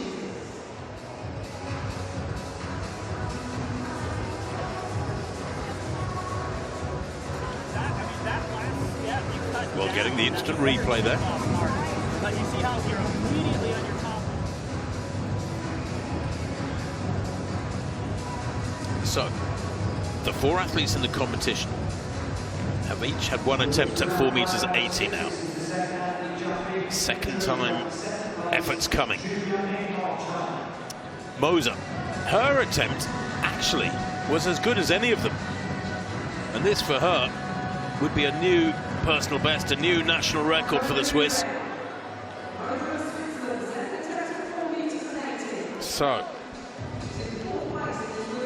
the lasagna lover, Angelica Moser.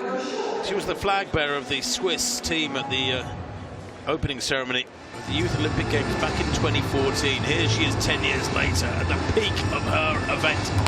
Can she get to the peak necessary here? No, that one wasn't quite as close to the second attempt. I wonder if she's beginning to tire a little bit. They've been out there so long. It's not the number of vaults they've had. They've just been out there so long. The competition, remember, started at 7:05. That's nearly 2 hours ago. And they were out there probably for something like an hour before that with their warm-up, getting ready for their warm-up vaults, and then they had to disappear behind the stands and come out for the introductions to the crowd. So they've been here a long time now.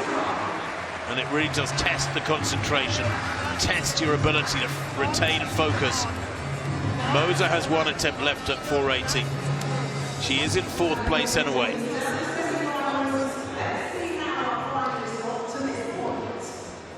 Cordery next to go.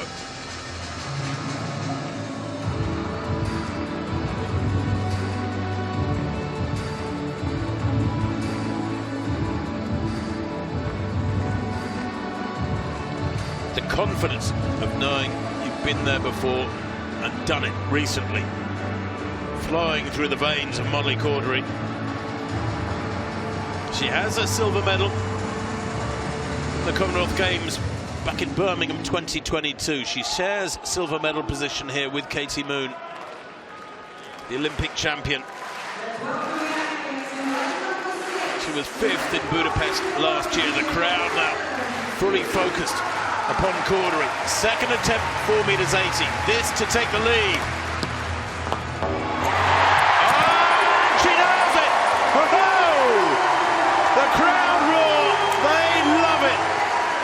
To a person, the crowd applaud that brilliant clearance from Cordery.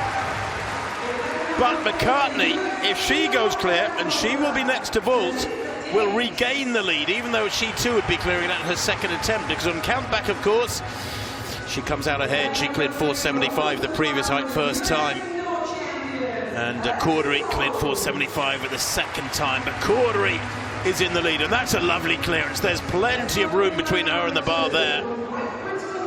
That's a massive vault from Cordery. It could be a fabulous Friday for Great Britain. Josh Kerr 10 minutes ago taking gold in the men's 3,000 metres. But can Cordery be denied gold by this athlete, Eliza McCartney, or indeed Katie Moon and Angelica Moser? Here goes McCartney. No, McCartney fails, and that was critical. That could have been the gold easing out of her grip, because she has now got to clear the next height, 4 meters 85, and that starts becoming very tough indeed. It would be a season's best for McCartney. And she knows it. So Cordery in control for the first time in a long time.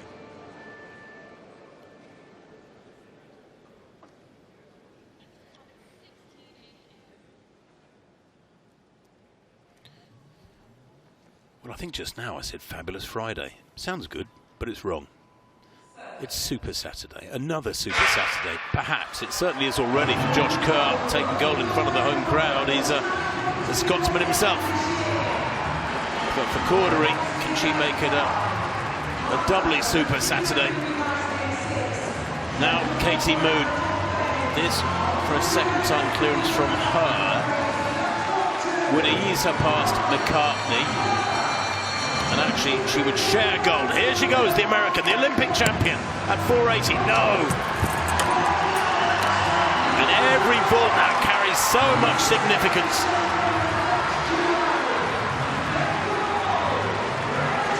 Cordery has gone clear at the second time of asking. The other three left back in are cleared of had 2 failures. And the Briton is in charge. And 485 is now required to deny her gold. Cordery to the left, Moon to the right. Each of them deep in conversation, getting coaching advice. And Moser, let's not forget her. The third attempt coming for her at 4 meters 80. This would need a new national record for her. The others have all been there before. They've all cleared 480 and higher. For Moser, the challenge is perhaps even greater, but she's done wonderfully well. She's already defeated the champion coming into tonight, Sandy Morris. She's beaten Stefanidi, a former Olympic champion. She's beaten Murto, the European champion.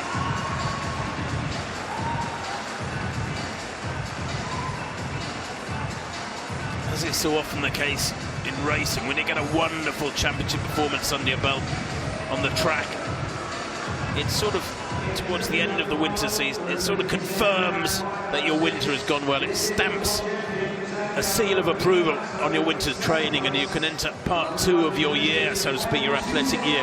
The athletic year, of course, for most of these athletes kind of comes to a crescendo in August, September at the major championships of the summer, and then they get into their winter's training. So you can sort of call October the beginning of the athletics year. But here comes Moser. It's all or now for her, all or nothing, I should say. Oh, and it was close again, but she's out.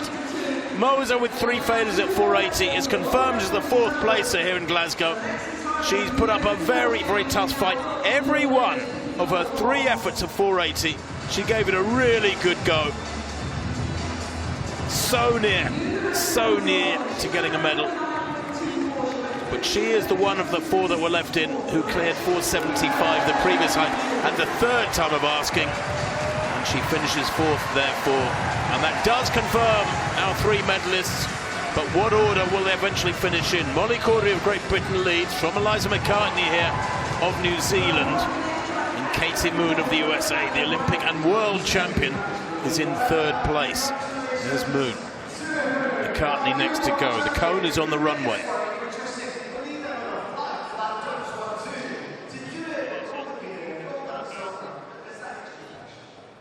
McCartney, deep breath, just trying to calm down, focus, smiling again. And yet she could hardly be under more pressure. This is her 3rd attempt at 4.80 meters. She already has 2nd place.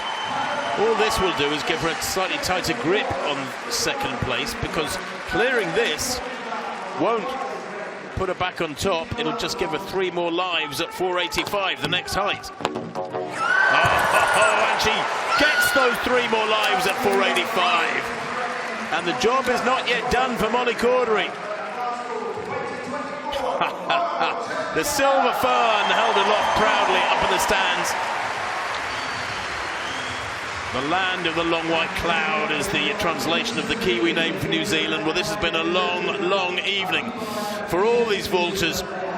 But Eliza McCartney is still in there, battling away in the black and white strip of New Zealand. And she is in 2nd place now. Katie Moon in 3rd. But there is more to come, because the bar will move up to 4.85 after this, and that's the next challenge. The challenge for McCartney is she has to clear it, just as Katie Moon has to clear this 3rd and final attempt at 4.80 for the outdoor world champion. No, that wasn't a bad attempt. But for an athlete who struggled with an Achilles injury in recent weeks, it's been a great evening, and she is bronze medalist at these World Indoor Championships in Glasgow.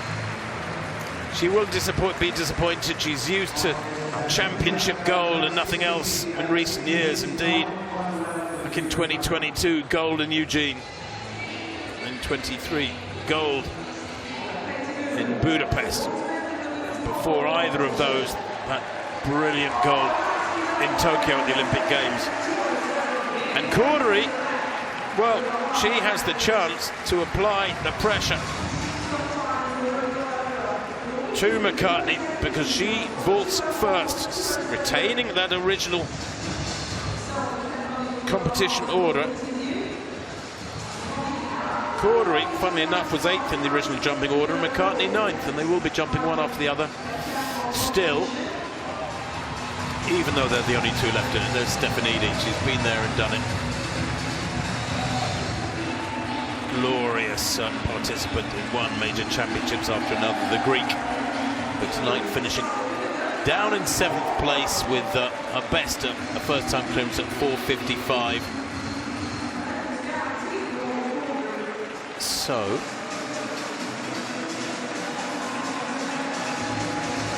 Molly Cordery, 3 times the UK champion. Her best international performance was that silver at the Commonwealth Games in Birmingham, the Alexander Stadium, 18 months or so ago. When was it? Midsummer, back in 2022. Remember what a summer that was. The World Championships, followed by the Commonwealth Games, followed by the European Championships. A unique summer in the annals of international track and field athletics. Cordery was right in there, in the thick of it. After that Commonwealth silver, she could finish only 7th at the Europeans.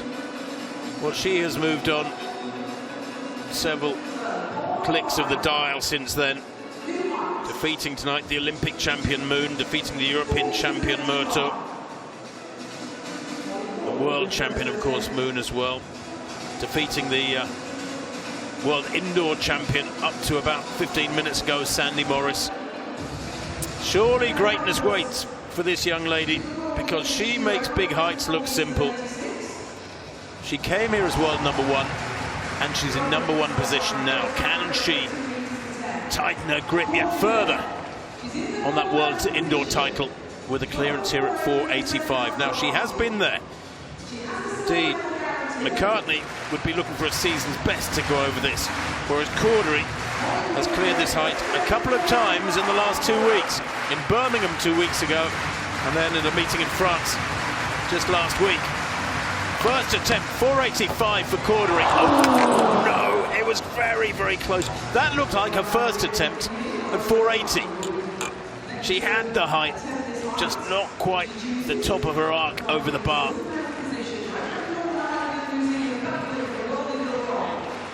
Yeah, came down on the bar. It was so, so close. I thought she had that.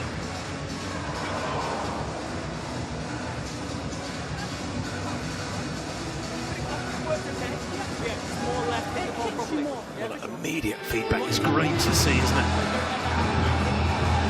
Just input that information to the human computer and hopefully spit out a better result. McCartney, though, has a chance now to slap the gauntlet down at the feet of the Briton in front of the home crowd, because Cordery leads but has had a failure at 485. Now McCartney of New Zealand has her first attempt at 485, and if she can go clear here, and let's not forget that McCartney's lifetime best, albeit from 6 years ago, is 494.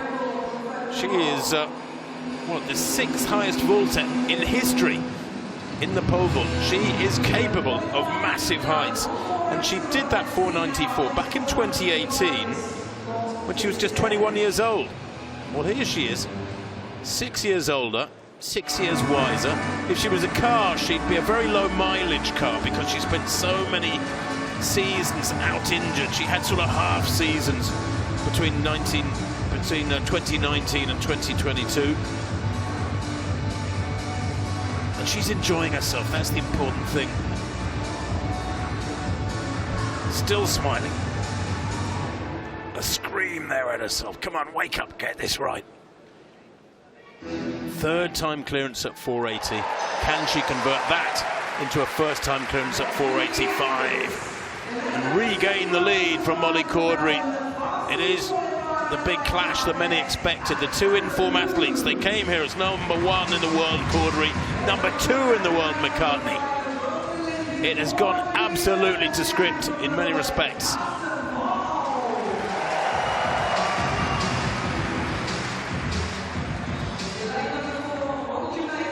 McCartney then, here she goes. First attempt at 485. This could be, ooh, no, and she runs through, and that's a refusal from her.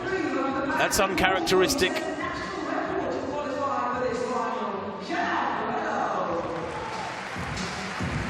Okay, so advantage back to Cordery, who has the lead, double advantage in a way. She has the lead, and she now has the chance to clear 485 and apply pressure to the Kiwi, to the New Zealander.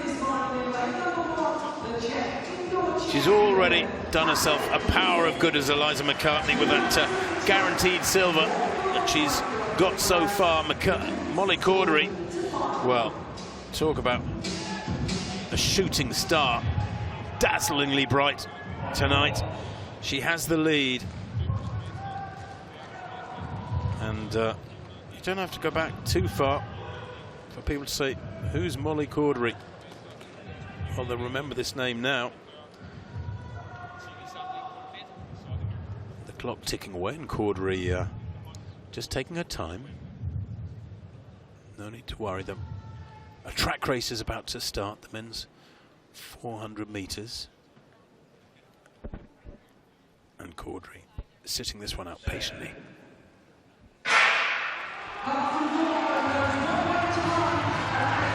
So, the fierce, dynamic action of the track race around her is cut out from her focus. Now it's all about getting this right. And she has that advantage, that strength of mind, of knowing that she's been there just very recently. It's a big ask with so much going on around her. It's not chaos in the stadium, but there's a roaring noise from the crowd, and it's much of it for Molly Cordery as she comes now. Second attempt. Oh, and that was close too. similar to her first attempt.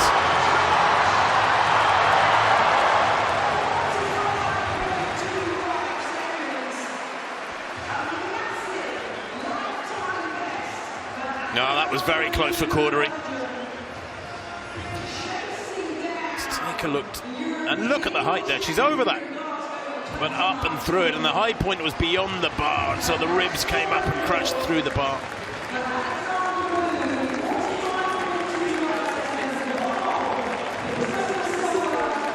Well, we're just hearing that Eliza McCartney is passing any further efforts at this height. It's a strange decision for me, because if she's got 2 more attempts, having seen Cordery fail, she could have a go at the second attempt to clear it. I'm not quite sure what the tactical thinking is behind that. It's not like Cordery's gone clear. If Cordery had cleared it the second time, then yes, it would make sense to pass your second and third attempts, but Cordery didn't. And McCartney, at her second attempt, could have cleared. I'm bemused, I have to admit. So the bar moves up to 490.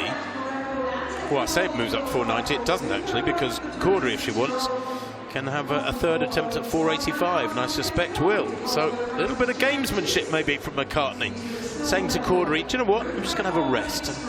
And of course, the gap between vaults when it comes down to just 2 of you is not that long. There have been periods tonight when there's been 20 minutes or more between vaults for many of these competitors because of various reasons, injuries and races going on and full starts in races. But right now, with just the 2 of them out there, they're probably feeling as though they're being rushed a little bit. So perhaps it's that from McCartney. She just wants to take more time to consider following vaults, and that would be 2 if needed at 490. Cordery, by the looks of things, there's no indication on the computer that she's passing, so she will take her third and final attempt by the looks of things at 4 meters 85.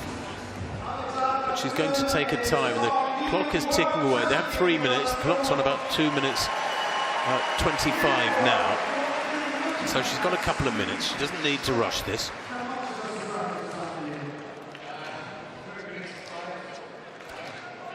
Molly Cordery then. Well, this is a fascinating little game of chess going on, a psychological game of chess from Eliza McCartney, moving her psychological pieces around the board and saying, no, you go ahead at 485, if you get it, good luck. Her previous 2 attempts have been good. Can she get it third time of asking? No, she can't. So Cordery stays in the lead, but she's out of the competition. And fascinatingly now, Eliza McCartney has 2 attempts at 490. And this is probably what McCartney was hoping for. She's an athlete, the New Zealander, who feeds on adrenaline. She's great at responding to pressure, my nerves say. All that stored up frustration and energy from the seasons with hardly any competition between 2019 and 2022, when she was out with injury season after season, maybe now will come out tonight. Molly Cordery has the lead with that second time clearance at 480, but has she got the gold yet? We will find out in the next few minutes, because Eliza McCartney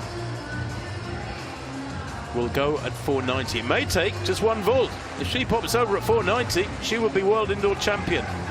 And this is nail-biting minutes for Cordery and her camp. McCartney playing a very, very cunning game here, or is she? I'm puzzled, I have to say. Why didn't she take those attempts at 485? Cordery did, failed all 3. McCartney denied herself 2 attempts at 485, which would, as it turns out, have been good enough for gold, and has given herself a harder bar to clear. Fascinating. Katie Moon, the bronze medalist, remember, with that second time clearance at 475. Both these 2 cleared the next height, 480. But Cordery at the second time of asking, McCartney at the third time of asking. So here she goes then. The reset for Eliza McCartney. The New Zealander has 2 attempts left at 4.90 meters. She's passed her second and third attempts at 4.85. Cordery of Britain leads, but has had 3 fails at 4.85. McCartney here took 1 attempt at 4.85 and then said, no, I'm going to sit it out, see what happens, and go at 4.90. And she's going into territory here where Cordery has never been. Cordery's lifetime best last week, 4.86. This, 4.90 for gold. No. Well, that wasn't convincing. 1 attempt left. I am thoroughly puzzled why she didn't take at least a second attempt, if not a third attempt at 4.85, because this is not necessary. It is gamesmanship to some degree, I'm sure. It's not like she's injured and she's trying to save efforts. But why on earth not attempt 4.85 when Cordery was failing, and give yourself the more difficult task? Answers on a postcard, please, to the Glasgow Arena. You can get them here in the next half hour. Good delighted to see them. Well, isn't that fascinating? Scott Simpson advising Eliza McCartney, and he's been chatting to Molly Cordery through the evening as well. Talk about democracy. Katie Moon, who has the bronze medal, has got her stars and stripes ready. She's not going to waste the opportunity. I don't blame her. These moments are precious. It's what you put months and months and months of hard training towards, and you'd better enjoy them. If you don't enjoy it, you shouldn't be there. Speaking of which, Eliza McCartney has hardly stopped smiling the whole evening. Are we looking there at the new world indoor champion?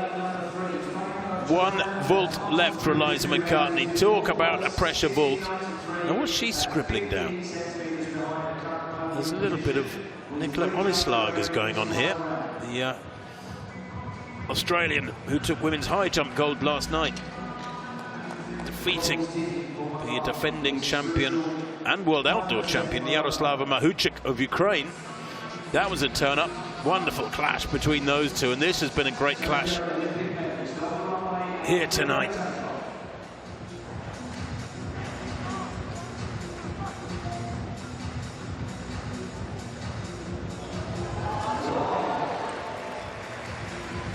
McCartney then refocusing now, still smiling, keep positive. Third and final attempt to take the world title. She failed 4.85 once. That was her first attempt. That would have given her gold, as it turns out. And then she's had a failure at 4.90. That would have given her gold, of course, by a clear height. And this is her second attempt at 4.90, but it's her third opportunity to take world gold, we now know.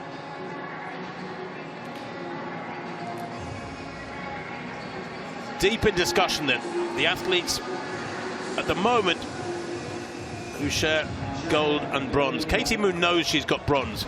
Molly Cordery doesn't know she's got gold as yet. Eliza McCartney may deny it. Her here with the second attempt at 4.90 meters. The Kiwi, oh, brings it down, and it was so close. That was 99% of the job done. It was a fabulous effort from McCartney, but it means there is a gorgeous Glasgow gold for Molly Cordery here in the pole vault in the Glasgow Arena. She is world indoor champion. She's only 23 years old, and the world is at her feet. Thames Valley Harriers, that wonderful old West London club, made famous by many great athletes over the years, including a certain Linford Christie, will be celebrating this. Molly Cordery is world indoor champion. She came here as world number 1. She will leave as world number 1 and world indoor champion. And 4.80 meters did the job. Second time clearance for her, ahead of Eliza McCartney's third time clearance. The Britain over the New Zealander.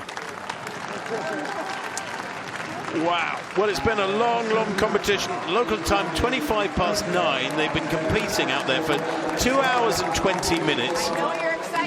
It has gone through fits and starts for a variety of reasons. An injury to Margot Chevrier causing a long delay in the middle of the competition. We hope the French athlete is okay. She was stretchered off eventually. But then there were full starts and races on the straight down the middle of the track on the infield that caused one delay after another. There, of course, have been the normal program of races on the circular track that they've had to abide by and wait for. But eventually, we have reached the most wonderful climax. And the jeopardy that Eliza McCartney created there was world-class by passing her second and third attempts at 485 and going for 490. She kept every Briton in the arena with their heart in their mouth. But she is world indoor champion Molly Cordery.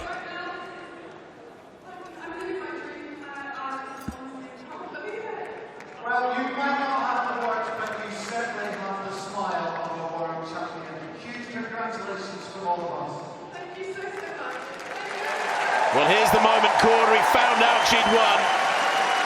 When McCartney just failed to clear 490 in the second attempt. Molly Cordery became world indoor champion, and it's been a super Saturday evening here in Glasgow, with Josh Kerr lifting gold for Great Britain as well, a teammate in the 3,000 metres. Look at that. A glorious golden tiara for the world indoor champion. How fitting. Well, she loves baking and she loves surfing and she loves watching Netflix. She did life-saving at national level, did Molly Cordery. And she has a little ritual. On the morning of the competition, she always wears gold eyeshadow. Her idol is a certain Jessica Ennis-Hill. Well, she is now following very fittingly in the footsteps of the Sheffield athlete Jessica Ennis-Hill, the world and Olympic champion in the heptathlon in years gone by. And there's a lovely hug from the silver medalist Eliza McCartney. And this promises to be a rivalry because McCartney, although she's been around for a while, is only 27. This promises to be a rivalry that will run and run through this coming summer, hopefully in Paris and beyond. Katie Moon to the right is the bronze medalist. Great for her. She's been managing an Achilles injury for weeks. The world outdoor champion twice, the Olympic champion in Tokyo. She will put up a spirited defence of her Olympic gold, I'm sure, if she negotiates the US Olympic trials. Come Paris in a few months' time, those the athletics, the world in Paris, and the Olympics begins at the start of August, of course.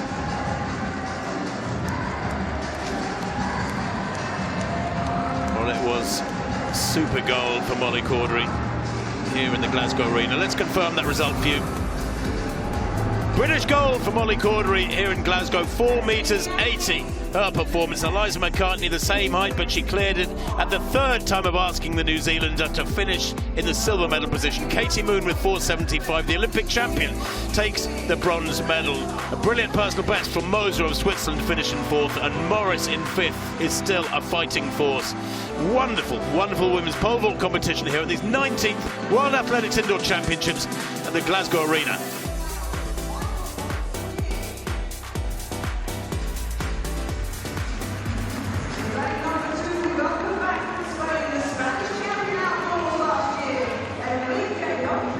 Well, I think you can forgive a few tears of joy, of sheer unadulterated happiness there on the part of Molly Cordery. It has been a meteoric ascent to the top of the world in recent months from the young Briton. She's only 23. She could be up there on top of the heap of the best pole vaults in the world for years to come, Molly Cordery. And how delightful up there from Dan. The rest of her support team will be celebrating this one long into this Saturday night, I'm sure. There's Mum as well. Boy, oh boy. A competition to remember. The first major international gold medal for Molly Cordery here in front of the home crowd, and I'm sure the first of many. It's been a fabulous evening here at the Glasgow Arena from all of us on this second evening of 3. Bye-bye. We'll see you tomorrow. Bye-bye.